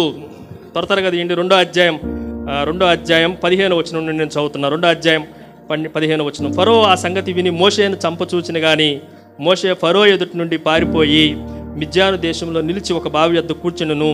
మిద్యాను యాజకునికి 7 కుమార్తెలుండెరు. వారు వచ్చి తమ తండ్రి మందకు పెట్టుటకు నీళ్లు చేది తొట్టలను నింపుచుండిరి. మందకాపురులు వచ్చి వారిని తోలివేసినప్పుడు మోషే లేచి వారికి సహాయం చేసి మందకు నీళ్లు పెట్టెను. వారు తమ తండ్రి అయిన రవ్వుయేలు నద్దుకు వచ్చినప్పుడు, సో ఆ విషయాలన్నీ, ఆ కుమార్తెనిచ్చి పెళ్లి చేయటం మనం చదువుతాం. తర్వాత 3వ అధ్యాయం 1వ వచనం, ఆయనకున్న ఇంకొక పేరును కూడా మీకు జ్ఞాపకం చేస్తున్నాం. 3వ అధ్యాయం 1వ వచనం, మోషే మిద్యాను యాజకుడైన ఇత్రో అను తన మామ మందను మేపుచూ వచ్చెను. కొంచెం జాగ్రత్తగా వినండి. 4 వ్యక్తుల పేర్లు మీకు జ్ఞాపకం చేసేసి ఆల్రెడీ, అందరినీ స్టడీ చేయడానికి టైం సరిపోదు. కానీ ఒక 2 వ్యక్తుల పేర్లు కొంచెం మిమ్మల్ని ప్రోత్సహించడానికి చెప్తాను. చాలామంది సేవకులకు రవ్వుయేలు లాంటి మామూలు ఉండాలి, లాభాను లాంటి మామూలు వద్దు. ఎలాంటి వాళ్ళు ఉండాలి చెప్పండి, రవ్వుయేలు లాంటి, ఇత్రో లాంటి మామూలు మనకు అవసరం. మనం జాగ్రత్తగా ఆలోచన చేస్తే, మోషేని ఫరో చంపడానికి ప్రయత్నం చేసినప్పుడు మోషే పారిపోయి వచ్చిండు, ఒక్కడే వచ్చిండు. ఎక్కడికి వెళ్ళాడంటే మిద్యానులోనికి వచ్చాడు. మిద్యాను అరణ్యంలో ఒక్కడే బావి చాటు కూర్చున్నాడు. అప్పటికే దాహం అయిపోయిందేమో, కూర్చుండు. ఆ పిల్లలకి సాయం చేసిన వాళ్ళు వెళ్ళిపోయారు. కానీ వెళ్ళిపోయిన తర్వాత, ఇంటికి వెళ్ళిన తర్వాత ఇంత తొందరగా ఎలా వచ్చారంటే, ఒక ఆయన సహాయం చేశాడు. మరి ఆయన తీసుకొని రాలేదంటే, ఆయన తీసుకొని వచ్చి ఆ కింద రాయబడతా ఉంది 19వ వచనంలో, అందుకు వారు, ఐగుప్తుడు ఒకడు మందకాపురుల చేతుల నుండి మమ్మల్ని తప్పించి వడిగా నీళ్లు చేది మన మందలకు పెట్టిననగా అతడు తన కుమార్తెలతో అతడు ఎక్కడ ఆ మనిషిని ఏల విడిచి వచ్చి తిరిగి భోజనమునకు అతని పిలువరంపుడనెను. మోషే ఆ మనుషునితో నివసించుటకు సమ్మతించెను. నేను ఒక మాట చెప్తాను. ఇక్కడ కూడా మోషే పని ఏమీ లేదు, మోషే ప్రయత్నం ఏమీ లేదు, రబూయేలు ప్రయత్నాలు ఏమీ లేవు. కానీ ఎవరు సపోర్ట్ చేస్తున్నారో తెలుసా? There is ultimate almighty God is there. ఓ సర్వశక్తుడైన దేవుడు ఉన్నాడు. ఎవరిని ఎప్పుడు ఎక్కడ ఎలా కలపాలో ఎవరికి తెలుసు చెప్పండి? దేవుడికి తెలుసు. ఎవరికి నీకు సపోర్ట్ ఎక్కడి నుంచి ఇవ్వాలో, మాకు సహాయము నువ్వు ఆపేసినా కూడా వేరొక దిక్కు నుండి మాకు సహాయం వస్తుంది అని చెప్పగలిగిన అంత సామర్థ్యం కలిగిన విశ్వాస సమూహం మనం ఎదుట ఉన్నప్పుడు ఈ మోషేని అడిగితే, నేను మిద్యాన్ దేశంలో ఒంటరిగా ఎక్కడి నుంచి వచ్చాడో తెలియదు, అప్పటికి నరహంతుడని తెలియదు. ఒకవేళ తెలిసినా కూడా నువ్వు ఎలాంటి పరిస్థితుల్లో ఉన్నా దేవుడు నిన్ను విడిచిపెట్టేవాడు కాదు. నీకు ఒక కుటుంబాన్ని ఇచ్చిండు, ఒక భార్యని ఇచ్చిండు, పిల్లల్ని ఇచ్చిండు, నివసించడానికి ఇల్లునిచ్చిండు, మేపుకోవటానికి మందల్ని ఇప్పించిండు. ఇంత సపోర్ట్ చేసింది ఎవరు చెప్పండి? దేవుడు. ఆయన మన లైఫ్ టైం సపోర్టర్. నువ్వు ఎక్కడ కింద పడిపోయినా, ఎక్కడ నిలవకుండా నీకు ఆసరా లేదు అనుకున్నప్పుడు నీకు వెన్ను దన్నుగా ఉండేవాడు ప్రభువే. నీకు కావలసిన వాటిలన్నింటినీ సమకూర్చేవాడు ప్రభువే. రబూయేలంటే ఎవరో తెలీదు, సిప్పోరా అంటే ఎవరో తెలీదు, 7 కుమార్తెలు వాళ్ళు ఏం చేస్తారో ఎక్కడున్నవారో ఏమీ తెలియదు. కానీ దేవుడు వారి కొరకు ఒక పెద్ద కుటుంబాన్ని ఏర్పాటు చేసిండు. ఇది ఎవరికన్నా తెలుసా అంటే ఇది మన కనుదృష్టిలో చూస్తే మనకు అర్థం కాదు. కానీ దేవుడు, నేను అలా చెప్తా, ఇప్పుడు మనకున్న విశ్వాసులు, మనం సంపాదించిన వాళ్ళ దేవుడు మనకిచ్చిన వాళ్ళ అంటే దేవుడు మనకిచ్చిన వాళ్ళు. దేవుడు వాళ్ళని మనకిచ్చాడు. నేను ఇలా చెప్తాం, మనం చెప్పే వాక్యానికి, మనం తిట్టే తిట్లకి, మనం అరిసే కేకలకి మన విశ్వాసులు ఎప్పుడో మనకు దశంభాగాలు మామూలు కానుకలు కూడా ఇవ్వకుండా ఎగిరిపోయేవాళ్ళు. కానీ ఇంకా ఇన్నిసార్లు కూడా వాళ్ళు దశంభాగాలు ఇస్తున్నారంటే దాని వెనక ఉండి సపోర్ట్ చేసేది ఎవరు తెలుసా? పరలోకపు తండ్రి అండి. ఆయన లేకపోతే మనం ఎప్పుడో, ఈ మాట అనకూడదు, బెకార్లు అయిపోయేవాళ్ళం. ఆయన ఉన్నాడు కాబట్టి మనం బిల్గేట్స్ అయ్యాం. కొంచెం జాగ్రత్తగా మనం ఆలోచన చేస్తే ఇత్రోను గురించి మనం కొంచెం దేవుని వాక్యంలో ఒక 3 విషయాలు మీకు జ్ఞాపకం చేస్తాం. ఇక్కడ నుండి నిర్గమాకాండం 18వ అధ్యాయానికి రండి. నిర్గమాకాండం 18వ అధ్యాయంలో రబూయేలు అంటే అర్థం ఏంటి అని అంటే, రబూయేలు అనంటే ఏల్ అంటే ఏంటి అర్థం? దేవుడు అనేది. రబు అంటే అర్థం ఏంటంటే ఫ్రెండ్ ఆఫ్ గాడ్. రబూయేలు అంటే అర్థం ఏంటంటే దేవుని స్నేహితుడు. ఎవరంటే ఈయన? ఇత్రో అనే మాటకి దేవుని సైనికుడు అని అర్థం, రబూయేలు అనే మాటకి దేవుని స్నేహితుడు అని అర్థం. ఇలాంటి ఆయన తీసుకొని వచ్చి 18వ అధ్యాయంలో మనం జాగ్రత్తగా ఆలోచన చేస్తే అప్పటికే మోషే ఫరో దగ్గరికి వెళ్ళిపోయిండు. చాలా పెద్ద యుద్ధం జరిగింది. మొత్తానికి తీసుకొని ఇప్పుడు మిద్యాన్ దేశంలోనికి మరలా రిటర్న్ అయ్యాడు. రిటర్న్ అయిన తర్వాత ఈ పిల్లలు, భార్య ఎవరి దగ్గర ఉన్నారు? తండ్రి దగ్గర, రబూయేలు దగ్గర, ఇత్రో దగ్గర ఉన్నారు. ఇలా దాటి వచ్చాను నేను, నా ఐగుప్తు దేశంలో నుండి నా ప్రజలను తీసుకొని వచ్చాను అనడంతోనే మోషే భార్యని, మోషే పిల్లలిద్దరిని ఎంటబెట్టుకొని ఇప్పుడు ఇత్రో ఎక్కడికి వస్తుండో? మోషే దగ్గరకు వస్తుండో. ఇది సందర్భం. 18వ అధ్యాయానికి రండి. 18వ అధ్యాయం 1వ వచనం నుండి ఇక్కడ కూడా నేను 3 భాగాలు త్వరగా మీకు జ్ఞాపకం చేసేస్తాను. 1వ వచనం నుండి 6వ వచనం వరకు మనం ఆలోచన చేస్తే చూడండి. దేవుడు మోషేకును తన ప్రజలైన ఇశ్రాయేలుకు చేసినంతయు, యెహోవా ఇశ్రాయేలును ఐగుప్తు దేశం నుండి రప్పించిన సంగతియు మిద్యాను యాజకుడును మోషే మామయ్యన ఇత్రో వినినప్పుడు, మోషే మామయ్యన ఇత్రో తన యొద్దకు పంపబడిన మోషే భార్య అయిన సిప్పోరాను ఆమె 2 కుమారులను తోడుకొని వచ్చను. అతడు అన్ని దేశంలో ఆ తర్వాత 5వ వచనంలో మోషే మామయ్యన ఇత్రో అతని కుమారులిద్దరిని తన భార్యని తోడుకొని అరణ్యములో దేవుని పర్వతం దగ్గర దిగిన మోషే యొద్దకు వచ్చను. తర్వాత 6వ వచనం కూడా మనం ఆలోచన చేయాలి. ఇక్కడ మొత్తం ఈ మొదటి 6 వచనాల్లో మనం జాగ్రత్తగా ఆలోచన చేస్తే మోషే ఇత్రో లాంటి మామ, ఎందుకు బెస్ట్ ఫాదర్ ఇన్ లా, ఎందుకు మంచి మామ అని మీకు జ్ఞాపకం చేశానంటే, మన శ్రమల్లో ఫ్యామిలీ సపోర్ట్ చేసేవాడు ఇత్రో. మోషే ఐగుప్తుకు వెళ్ళి 10 తెగుళ్ళలో భయంకరమైన పరిస్థితుల నడుమ ఆయన ఇటు పక్కన చుట్టూ ప్రజలు 20 లక్షల మంది ఘోష, 70 మంది మేము కూడా చేయగలమనే వెనక నుండి వెన్నుపోటుదారులు, ఇలాంటి భయంకరమైన పరిస్థితుల్లో భార్యని 2 కుమారులని ఏమన్నా కొన్ని రోజులు ఉంచుకోండి అని అంటే, మామూలుగా అయితే నువ్వు నాయకుడు అన్నావు కదా, అన్నీ తెలిసినవాడు కదా, నీ పిల్లలు నువ్వు తీసుకెళ్ళు, మేము పోషించలేము, మేము చూడలేము అనే మామూలు ఉన్న రోజుల్లో మోషేకి ఎలాంటి వాడిని దేవుడు ఇచ్చాడు అని అంటే తన ఫ్యామిలీ మొత్తాన్ని, అప్పటికే 7 కుమార్తెలు ఉన్నారు, ఏమో పెద్ద కుమార్తె అయితే 7 కుమార్తెల పిల్లలు, వాళ్ళ పిల్లలందరినీ చూడటం అంటే అంత ఈజీ కాదు. కానీ కుమార్తెల పిల్లలను కూడా చాలా జాగ్రత్తగా పెంచి దేవుని పర్వతమైన సీనాయి దగ్గరకు, హోరేబు దగ్గరికి రావడంతోనే మరలా తీసుకుని వచ్చిదిగో దేవుడు నీకు ఇచ్చిన, నువ్వు నాకు అప్పగించిన, నా అండర్లో ఉన్న వారిని క్షేమంగా నీకు అప్పగిస్తున్నా అనే ఫ్యామిలీ సపోర్ట్ ఇచ్చే మామని ఇచ్చిన వాడు దేవుడు. ఈరోజు అలాంటి వారిని, మనకి ఫ్యామిలీ సపోర్ట్ ఇచ్చే వాళ్ళని చాలామంది మన చుట్టూ చాలామందిని దేవుడు ఏర్పాటు చేస్తూ ఉన్నాడు. మనకు తెలియదు, మనకు తెలియకుండానే మన చుట్టూ చాలామంది పగడ్బందీగా ఉండేవాళ్ళు చాలామంది ఉంటారు. ఈ మాటలు మనం కొంచెం జాగ్రత్తగా ఆలోచన చేయాలి. దీన్ని ఫ్యామిలీ సపోర్ట్ అని రాసుకోండి. నెంబర్ 2, రెండో విషయాన్ని మీకు జ్ఞాపకం చేస్తే 7వ వచనం నుండి 12వ వచనం వరకు. ఆ తర్వాత చూడండి 7వ వచనం. మోషే తన మామయ్యను ఎదుర్కొని పోయి వందనం చేసి అతన్ని ముద్దు పెట్టుకొనెను. వారు ఒకరి క్షేమం ఒకరు తెలుసుకొని గుడారంలోనికి వచ్చిరి. ఆ తర్వాత మనం జాగ్రత్తగా ఆలోచన చేస్తే నేనంట తల్లిదండ్రులు, తండ్రి కొడుకు ముద్దు పెట్టుకోవటం ఓకే, కానీ మామ అల్లుళ్ళు కూడా ముద్దు పెట్టుకుంటారా చెప్పండి? ఇక్కడ చాలామంది మామూలు ఉన్నారుగా, పోనీ మామూలు కాకపోయినా అల్లుళ్ళు ఉన్నాగా, పెళ్ళిళ్ళు అయిన వాళ్ళందరూ ఒకళ్ళకి అల్లుడైనట్టేగా. మీరు ఎప్పుడైనా మీ మామను ముద్దు పెట్టుకున్నారా? ఏంది అంత విచిత్రంగా చూస్తున్నారు? మనం జాగ్రత్తగా ఆలోచన చేస్తే చాలా ఇబ్బందుల్లో వాళ్ళ పిల్లలను చూడటంతోనే భయంకరంగా ఏడ్చే పరిస్థితులు ఉన్నప్పుడు, మోషే మామ ఇద్దరు ముద్దు పెట్టుకున్నప్పుడు దీన్ని ఏమంటామంటే ఎమోషనల్ సపోర్ట్. భావోద్రేకాల్లో చాలా సపోర్ట్ ఇస్తా ఉండడం. నువ్వు దేనికి భయపడాల్సిన అవసరం లేదు. ఇతరు లాంటి మంచి మంచి వ్యక్తుల్ని దేవుడు మనకు సపోర్ట్గా ఇచ్చేవాడు. దేవుడు ఎప్పుడు మనల్ని ఒంటరిగా విడిచిపెట్టేవాడు కాదు, ఎప్పుడు ఒంటరిగా విడిచిపెట్టేవాడు కాదు. ఫ్యామిలీ సపోర్ట్ ఉంది. ఇక్కడ ఏమంటే చెప్పండి, రెండోది ఎమోషనల్ సపోర్ట్. అక్కడ తర్వాత మనం జాగ్రత్తగా ఆలోచన చేస్తే 8వ వచనంలో మోషే యెహోవా ఇశ్రాయేలు కొరకు, ఫరో కొరకును ఐగుప్తులకు చేసినదంతయు, త్రోవలో తమకు వచ్చిన కష్టం యావత్తును యెహోవా తమ్మును విడిపించిన సంగతి తన మామితో వివరించి చెప్పెను. తర్వాత 9వ వచనంలో కూడా ఇత్రో సంతోషించెను.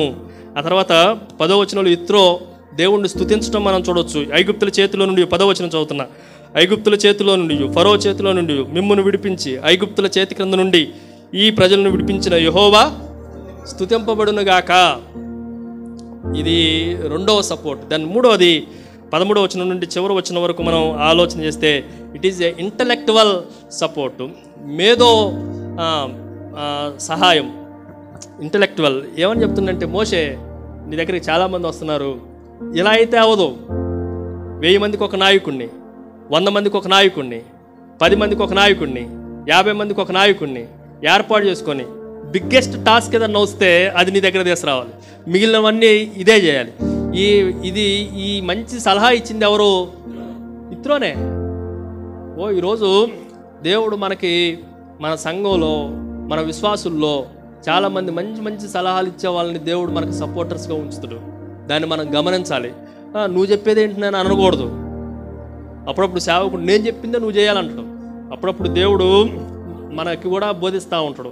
ఇక్కడ ఇత్రో చెప్పింది 26వ వచనంలో మనం చదివితే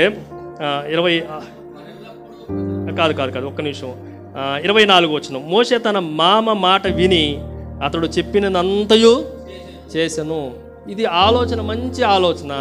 ఈ ఆలోచన ప్రకారం ఇశ్రాయేలు ప్రజలందరినీ అక్కడ దాకా నడిపించేంత వరకు ఈ తీర్పులన్నీ తీర్చడానికి ఎవరు సపోర్ట్ చేశారు అని అంటే ఇత్రో సహాయం చేస్తూ వచ్చాడు. సో ఇప్పుడు ఆయన చుట్టూ ఉన్న 4 వ్యక్తుల్లో ఒక వ్యక్తి ఎవరు అనంటే ఇత్రో. ఈయన అన్యుడు కానీ మిద్యాని దేశస్థుడు. ఆయన కూడా ఇత్రో వేరే పరసంబంధమైన దేవునికి సంబంధించింది కాకుండా వేరే వాళ్ళకి యాజకుడు. అలాంటి వాడిని కూడా దేవుడు మోషే కొరకు వాడుకున్నాడు. నీకు ఎలాంటి వాడినైనా వాడుకునటానికి దేవుడు, ఆయన మనకు సపోర్ట్ ఇచ్చేవాడు. ఈ భూమి మీద ఎవడు సపోర్ట్ ఇచ్చినా ఇవ్వకపోయినా ఎవరు మనకు సపోర్ట్ ఇస్తారు చెప్పండి? దేవుడు సపోర్ట్ ఇస్తారు. అది కూడా కొద్ది నిమిషాలు, 2 గంటలు, 5 గంటలు ఇచ్చేవాడు కాదు, లైఫ్ టైం సపోర్ట్ ఇచ్చేవాడు ఆయన. ఇంకో వ్యక్తిని మీకు జ్ఞాపకం చేస్తాను. ఈయనంతా ఒక మాటలో చెప్పాలంటే ఈయన ఏం సపోర్ట్ ఇస్తుందంటే ఫ్యామిలీ సపోర్ట్ ఇస్తున్నాడు. నీ భార్యకి ఏం కాకుండా, నీ పిల్లలకి ఏం కాకుండా, నీకేం కాకుండా నేనున్నా అని వెనక చూసుకోవటానికి ఎవరున్నారు? మోషేకి ఎవరున్నారు చెప్పండి? ఇత్రో ఉన్నాడు. రెండో వ్యక్తి పేరు చెప్తా, ఆయన పేరు జాషువా. యెహోషువ ఎవరు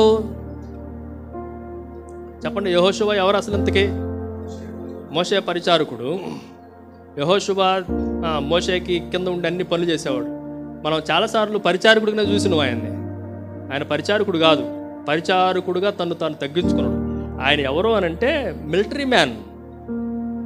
మోషే అక్కడ ఉన్న ఇశ్రాయేల్ ప్రజల మొత్తానికి ఆయన ఎవడో అని అంటే one of the greatest general. మోషేకి యెహోషువ ఎలాంటి వాడు తెలుసా? యుద్ధం అంతా ఎవరు చేయాలి, ఎవరి కంట్రోల్లో ఉండాలి అని అంటే ఎవరి కంట్రోల్లో ఉండాలి? యెహోషువ కంట్రోల్లోనే ఉండాలి. ఆయన ఎక్కడ పరిచయం అయ్యాడు అని అంటే నిర్గమాకాండం 17వ అధ్యాయానికి రండి, త్వరగా మీకు జ్ఞాపకం చేస్తాం. నిర్గమాకాండం 17వ అధ్యాయంలో ఈ యెహోషువ మొట్టమొదటిసారి బైబిల్లో మనకు కనిపించే సందర్భంలో ఆయన ఎలాగూ పరిచయం చేశాడో మీకు జ్ఞాపకం చేస్తా. 10వ వచనంలో మొట్టమొదటిసారిగా 9వ వచనం నుండి చదువుతున్నా చూడండి. 8వ వచనం నుండి, తర్వాత అమాలేకులు వచ్చి రెఫీదీములో ఇశ్రాయేలుతో యుద్ధము చేయగా, అది మొట్టమొదటిసారిగా మనకు కనిపించేది. అప్పుడు దాకా యుద్ధాలు మనకేం కనిపించలా. యుద్ధము చేయగా మోషే యెహోషువతో, ఇక్కడ మొట్టమొదటిసారిగా మనకు కనిపించింది యెహోషువ అనే మాట. అప్పుడు దాకా కనిపించదు మనకు. అప్పుడు మోషే యెహోషువతో, మన కొరకు మనుషుల్ని ఏర్పరిచి వారిని తీసుకొని బయలు వెళ్ళి అమాలేకులతో యుద్ధము చేయము. రేపు నేను దేవుని కర్ర చేత పట్టుకుని ఆ కొండ శిఖరం మీద నిలిచెదను. 10వ వచనం, యెహోషువ మోషే తనతో చెప్పినట్టు చేసి అమాలేకులతో యుద్ధమాడెను. 13వ వచనం, యెహోషువ కత్తి వాడి చేత అమాలేకు రాజును అతని జనులను గెలిచెను. అందరూ చెప్పండి. ఆయన కత్తి వాడి చేత ఎవరినెవరిని గెలిచాడంట? అమాలేకు రాజుని. దేవుడు సపోర్ట్ ఇచ్చేటప్పుడు ఎలా ఇస్తుందో తెలుసా? ఒకరిని ఫ్యామిలీ చూసుకోవడానికి సపోర్ట్ ఇస్తాడు. ఒకడు నీ చుట్టూ ఎవడన్నా తేడా చేస్తే వాడిని అంతే కత్తితో ఏం చేసేస్తాడు? ఇలాంటి సపోర్టర్స్ని కూడా దేవుడు ఇచ్చేవాడు. ఒకవేళ యెహోషువకి దేవుడు ఇవ్వకపోతే మోషే యుద్ధం చేయలేడు. కానీ ఎవరిని ఇచ్చాడు తెలుసా? మోషే 80 సంవత్సరాల వయసు, ఏం లెగుస్తాడు. కానీ యెహోషువ అప్పటికి 40 years, మంచి వయసులో ఉన్నాడు. కత్తిని ఎటైనా వాడగలిగిన వాడు. అంతే, అమాలేకు రాజుని వాడితో యుద్ధం అంటంతోనే వెళ్ళిపోయాడు. అమాలేకు రాజుల మీద పడి యుద్ధం చేసి దేవుడు మనకి సపోర్ట్ ఇచ్చేటప్పుడే మామూలు వాళ్ళని ఎవడు. మన సంఘంలో ఒక్కొక్కడు యుద్ధానికి వెళ్ళేవాళ్ళు కూడా ఉంటారు. వాళ్ళు అప్పుడప్పుడు కంట్రోల్ చేయండి, కానీ ఎప్పుడు కంట్రోల్ చేయమండి. ఎప్పుడు కంట్రోల్ చేస్తే వాళ్ళు మనలో కూడా మన మీద కూడా యుద్ధం స్టార్ట్ చేస్తారు. అప్పుడప్పుడు శత్రువుల్ని వాళ్ళని కరెక్ట్గా ఎక్కడ యుద్ధంలో పెట్టాలో మనకు తెలియాలి. మోషేకి తెలుసు. మోషే నువ్వు పరిచారకుడు కదా, ఓకే, ఇంత టాపెస్ట్ జనరల్ ఎవరి దగ్గర తక్కువించుకుంటూ తెలుసా? మోషే దగ్గర తగ్గించుకోండు. ఎందుకు? మోషే శిఖరం మీద, ఆ సియోను శిఖరం మీద, ఆ సేనాయి పర్వతం మీద మోషేతో పాటు ఎక్కగలిగిన ఏకైక వ్యక్తి ఎవరు అనంటే యెహోషువనే. ఇంకెవడి వల్ల కాల. జాగ్రత్తగా ఆలోచన చేస్తే మోషేకున్న సపోర్టర్స్ని మనం ఆలోచన చేస్తే hour God is God of supporters. చాలామంది సపోర్టర్స్ని, ఒకవైపున ఫ్యామిలీ అంతా నేనున్నా నీకేం కాదు అని చూసుకునే ఇద్దరు, మరొక వైపున ఎవడన్నా తేడా చేస్తే నేనున్నా అని చెప్పండి యెహోషువ. ఇప్పుడు మరొక ఆయన, ఈయన కన్నా వయసులో పెద్ద ఆయన, ఎవరి పేరేం పేరు చెప్పండి? అహరోను. అహరోను ఏంటయ్యా నీది అంటే, నేను ప్రధాన యాజకుడిని కదా. అహరోను నీకేమన్నా ఏంటి మోషేకి ఎందుకు సపోర్ట్ ఇచ్చిందంటే, మోషే అంటాడు, నేను మాట్లాడేందు నాలుక మంజం కలిగిన. ఓకే, నువ్వేం మాట్లాడొద్దు, నువ్వేం చెప్పాలో అహరోను చెప్పు, అహరోను నా చెప్తాడు. అంటే ఆయన ఎలా సపోర్ట్ ఇస్తుందో తెలుసా? నువ్వు లెగవను కూడా లేవద్దు. ఎవడన్నా వచ్చి నాకు చెప్పాలంటే నీ మాట, ఇంకోడు నీకు అసిస్టెంటు, వాడెవడో తెలుసా? అహరోను. ఆయన వచ్చి దేవుడి దగ్గరికి వచ్చి మోషే చెప్తుండు ప్రభువా అని ఆయన చెప్పాలి దేవునికి. మళ్ళీ మోషే దగ్గరికి వచ్చి ఏం చెప్పాలి? అహరోను దేవుడికి చెప్పిండని మోషే కాలు మీద కాలు వేసుకొని బ్రతుకుతుండండి. ఎంత సపోర్టర్స్ని ఇచ్చింది తెలుసు దేవుడు. ఈరోజు ప్రధాన యాజకుడైన యేసుక్రీస్తు ప్రభువే మనకు సపోర్టర్. ఈ పరలోకంలో నీకు కావలసిన వాటిలన్నింటినీ నీ దగ్గరికి, నీకు కావలసిన అవసరతలన్నింటినీ పరలోకంలో ఉన్న తండ్రి దగ్గరికి మధ్యవర్తిత్వం చేసే యేసుక్రీస్తు అని ఇట్టి ప్రధాన యాజకుడు మనకు సరిపోయిన వాడు. దేవుడు మనకిచ్చే సపోర్టర్స్ని పిచ్చోళ్ళని, పనికిమాలని సపోర్టర్స్ని ఇవ్వడు.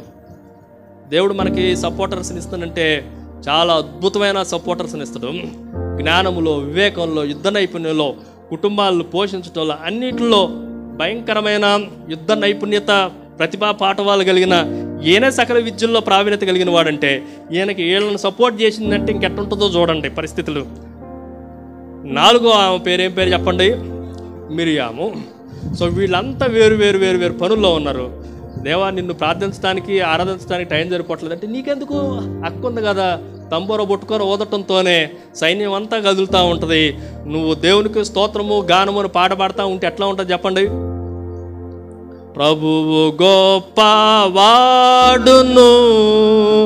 అధిక శక్తి సంపన్నుడు.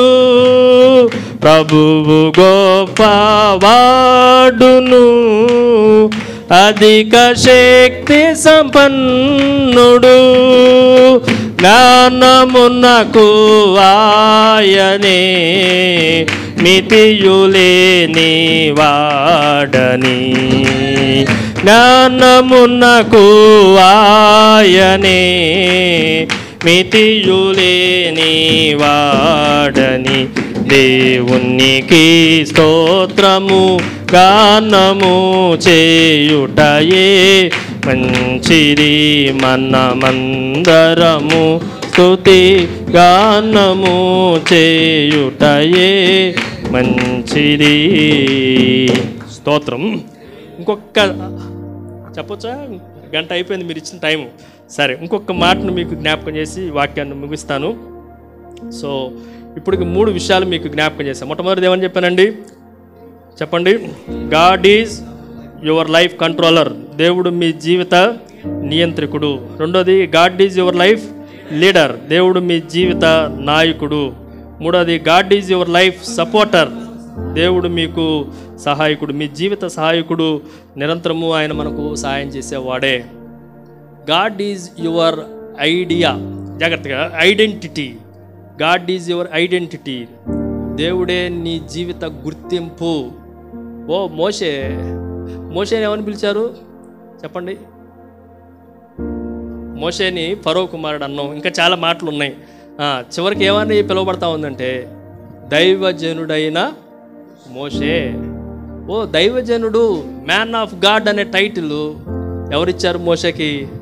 దేవుడిచ్చారు. ఐడెంటిటీ ఏంటి చెప్పండి? ఈరోజు ఇక్కడ కూర్చున్న మనం అంతా పాస్టర్లం, సేవకులం, దేవుని సేవకులం, పరిచారకులం. ఈ ఐడెంటిటీ దేవుడిచ్చిందా లేదా మనంతా మనమే తీసుకున్నావా?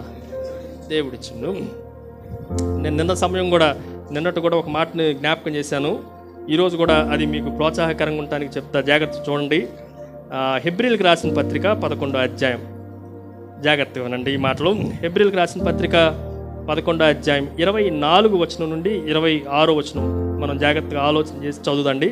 మోషే పెద్దవాడైనప్పుడు విశ్వాసమును బట్టి ఐగుప్తు ధనము కంటే క్రీస్తు విషయమైన నింద గొప్ప భాగ్యమని ఎంచుకొని అల్పకాల పాప భోగం అనుభవించుట కంటే దేవుని ప్రజలతో శ్రమ అనుభవించుట మేలని యోచించి ఫరో కుమార్తె యొక్క కుమారుడు అనిపించుకున్నట్టుకు ఒప్పుకొనలేదు. ఏలయనగా అతడు ప్రతిఫలముగా కలగబో బహుమానమందు దృష్టి ఉంచెను. దీన్ని ఏమంటామంటే రియల్ ఐడెంటిటీ. సో మనమంతా ఫేక్ ఐడెంటిటీలో ఉండొద్దు, రియల్ ఐడెంటిటీలోకి రావాలి. నేను ఎలా చెప్తా? అన్ని 4 చెప్పుకుంటూ వస్తా కూడా ఇక్కడ కూడా 4 చెప్తా త్వరగా. మోషేని ఐడెంటిటీ చేయాలి అంటే ఒక 4 విషయాలు ఉన్నాయి గట్టి. 24 వచ్చిన నుండి చదువుతున్నాం. 1, ఐగుప్తు ధనము. అందరూ చెప్పండి, ఐగుప్తు ధనము. ఈయన చాలా ధనవంతుడు. ఐగుప్తులో ఆయన ఉంటే, మోషే ఫరో ఇంట్లో ఉంటే ఈయనకు మించిన ధనవంతుడు ఎవడు ఉండేవాడు కాదు. ఎంత ధనవంతుడు అంటే ఇప్పుడు బిల్ గేట్స్ కానీ, అనిల్ అంబానీ కానీ, ఎవరు ఏ ఫ్యామిలీస్ సరిపోవు. ఆయన అంత పెద్ద ధనవంతుడు. ఎవరో మోషే. రెండో ఐడెంటిటీని మనం ఆలోచన చేస్తే అల్పకాల పాప భోగము అనుభవించుట. సో ఈ హ్యాజ్ ఎ లగ్జీరియస్ లైఫ్. మోషేకి ఎంత పెద్ద లైఫ్ ఉందంటే కోరుకుంటే ఆ అమ్మాయి ఆయన దగ్గరికి రావాలంతే. అల్పకాల పాప భోగం అంటే అర్థం ఏంటి అని అంటే ఉమెన్, వైన్, ఏది కావాలంటే అది ఆయన చేతిలో ఉంటుంది. ఇష్టానుసారంగా అనుభవించడానికి ఏది కావాలంటే, ఏది కోరుకుంటే అది వచ్చింది అంతే ఆయన చేతిలోకి. మందు కావాలా 2 నిమిషాల్లో వస్తుంది, లేకపోతే ఆ పానదాయకుడు ఆ ప్లేస్లో నుంచి వెళ్ళిపోతారు ఇంకంతే. ఎవరన్నా కోరుకున్న స్త్రీ కావాలా 2 నిమిషాల్లో ఉంటుంది. కోరుకున్న ఫుడ్ ఏమన్నా కావాలా, ఆ దుప్పను చూసి అది కావాలంటే, దుప్పి సింహాన్ని అంటాడంటే అది కావాలంటే అది. ఆయనకి ఏది కాదేది అసాధ్యం ఆయనకి. ఎవరికి? మోషేకి. సో లగ్జీరియస్ లైఫ్ రెండోది. దెన్ మూడోది ఫరో కుమార్తె యొక్క కుమారుడు అనిపించుకోవటానికి ఇష్టపడలేదు. మూడో ఐడెంటిటీ ఏంటి అంటే ఫరో కుమార్తె కుమారుడు. ఆయన ఎవరంటే చెప్పండి, is the son of daughter of Pharaoh. So Pharaoh కుమార్తె కుమారుడు అనిపించుకోవటానికి ఇంకో మాటలో చెప్పాలంటే ఈయనే ఫరో ఐగుప్తు రాజు అనిపించుకునే స్థాయి ఉంది, ఆయనకి ఐడెంటిటీ ఉంది. నాలుగోది మనం ఆలోచన చేస్తే అపోస్తల కార్యాల్లో స్టెఫన్ చెప్పిన మాటల్లో మోషే ఐగుప్తు సకల విద్యల్లో ప్రావీణ్యత కలిగిన వాడు, వెల్ ఎడ్యుకేటెడ్. ఆయన మనం చెప్పాలంటే పిహెచ్డీలు సరిపోవు, వెల్ స్కాలర్, అన్ని విద్యలు. ఇంజనీరింగ్ చేసినోడికి మెడిసిన్ చేయటం రాదు, మెడిసిన్ చేసినోడికి ఇంజనీరింగ్ చేయటం రాదు. మోషేకి అన్నీ వచ్చు. ఇంకా చెప్పాలంటే ధర్మశాస్త్రం మోషే రాయకుండా ఇంకెవరన్నా రాస్తారా బైబిల్లో అని చూస్తే ఎవడ వల్ల కాదు. ఆదికాండం మొదటి అధ్యాయం అలా స్టార్ట్ అయ్యి ద్వితీయోపదేశకాండం చివరి అధ్యాయంలోకి వచ్చేంత వరకు అంత పర్ఫెక్ట్గా రాయటం ఎవడి వల్ల కానే కాదు, వెల్ ఎడ్యుకేటెడ్. కానీ ఐడెంటిటీని కొంచెం జాగ్రత్తగా ఆలోచన చేద్దండి. ఆయన ఏం కోరుకుంటున్నాడు అని అంటే, నాకు డబ్బు ఉంది, ఏముంది, డబ్బు ఉంది, నాకు చాలా లగ్జీరియస్ లైఫ్ ఉంది, ఎంత భోగమైన నేను అనుభవించగలను, నాకు ఫరో అయ్యే ఛాన్స్ ఉంది, నాకు కావలసినంత జ్ఞానం ఉంది. కానీ ఇవేవి నాకు పనిచేయవు. కానీ దేవుని ఎదుట నేను సంపాదించుకుంది ఇంకోటి ఉంది. అదేంటో తెలుసా? విశ్వాసం. ఏం చెప్పండి? విశ్వాసం. 24 వచనం మరలా ఇప్పుడు చదవండి. మోషే పెద్దవాడైనప్పుడు విశ్వాసమును బట్టి, దేనిని బట్టి? నేను ఇక్కడ ఈ 4 మాటలు ఇలా చెప్తా, జాగ్రత్తగానండి. నేను ముగింపులోనికి వచ్చేస్తా, జాగ్రత్తగా. మోషే పెద్దవాడైనప్పుడు ధనమును బట్టి అని రాస్తే వేరేగా రాయాలి. మోషే పెద్దవాడైనప్పుడు అల్పకాల భోగములను బట్టి, లగ్జీరియస్ లైఫ్ను బట్టి అని రాస్తే వేరేగా రాయాలి. ఒకవేళ మోషే ఫరో కుమారుడు అనే అనిపించుకునటాన్ని బట్టి అని అంటే వేరేగా ఉండేది.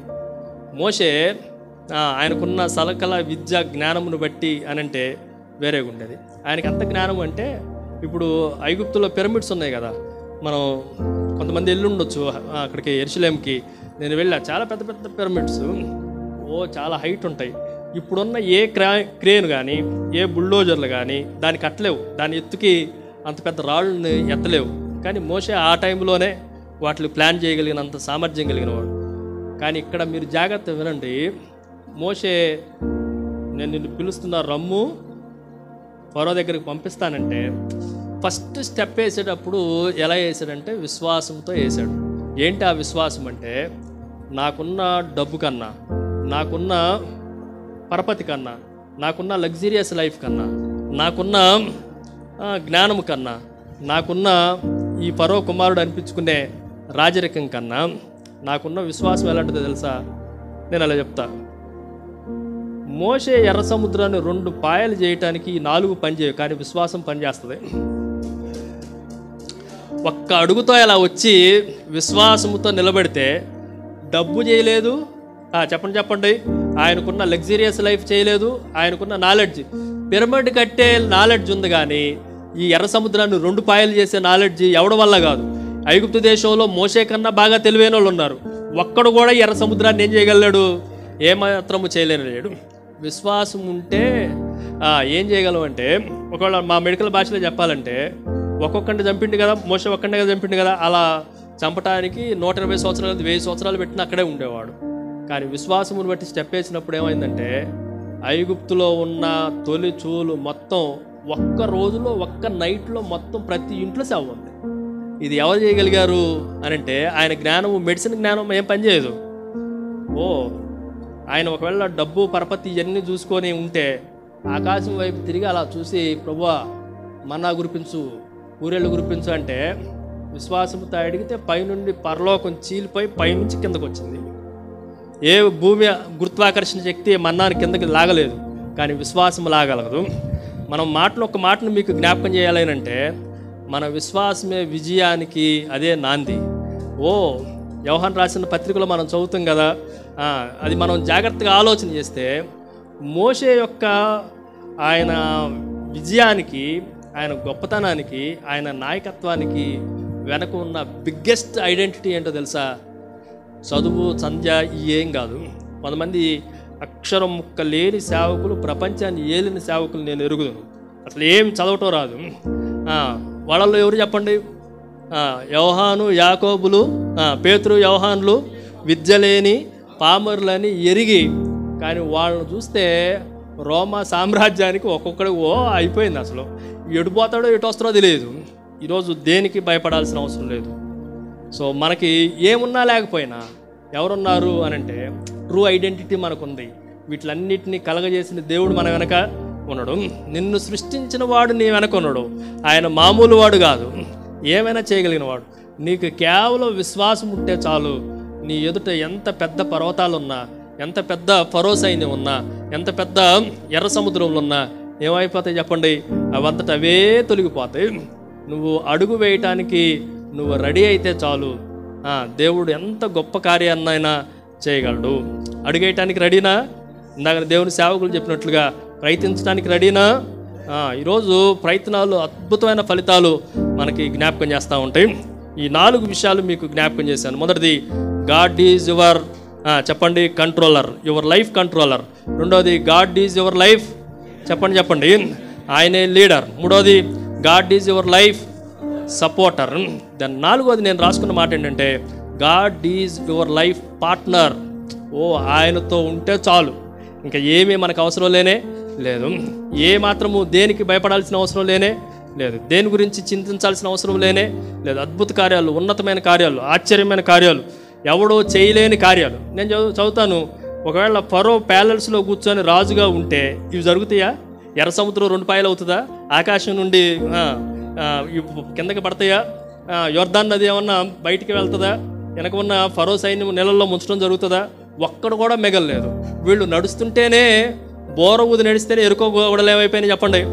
కూలిపోయినాయి. విశ్వాసముతో మనము ఏదైనా చేయగటానికి దేవుడు ఆయన మనల్ని ఏర్పాటు చేసుకున్నాడు. అందుకే వీళ్ళంతా విశ్వాస వీరులైతే యేసుక్రీస్తు ప్రభుని ఏమన్నా చెప్పండి? విశ్వాసమునకు కర్తయు దాన్ని కొనసాగించువాడైన యేసు వైపు చూచు. మోషే, యేసుక్రీస్తు ప్రభు ఇద్దరు, ఒక ఆయన దేవుని ఇల్లంతట్లో నమ్మకంగా ఉన్నవాడు, ఒక ఆయన దేవుని ఇంటి పైన నమ్మకంగా ఉన్నాడు. కాబట్టి మనం మోషేలాగా, ప్రభువులాగా దేవుని ఇంట్లోనూ దేవుని ఇంటి పైనను నమ్మకంగా ఉండే నమ్మకమైన దేవుని సేవకుడా, దాసుడా అని పిలుచుకోవటానికి మనం ట్రూ ఐడెంటిటీని ప్రదర్శించడానికి ప్రయత్నం చేద్దండి.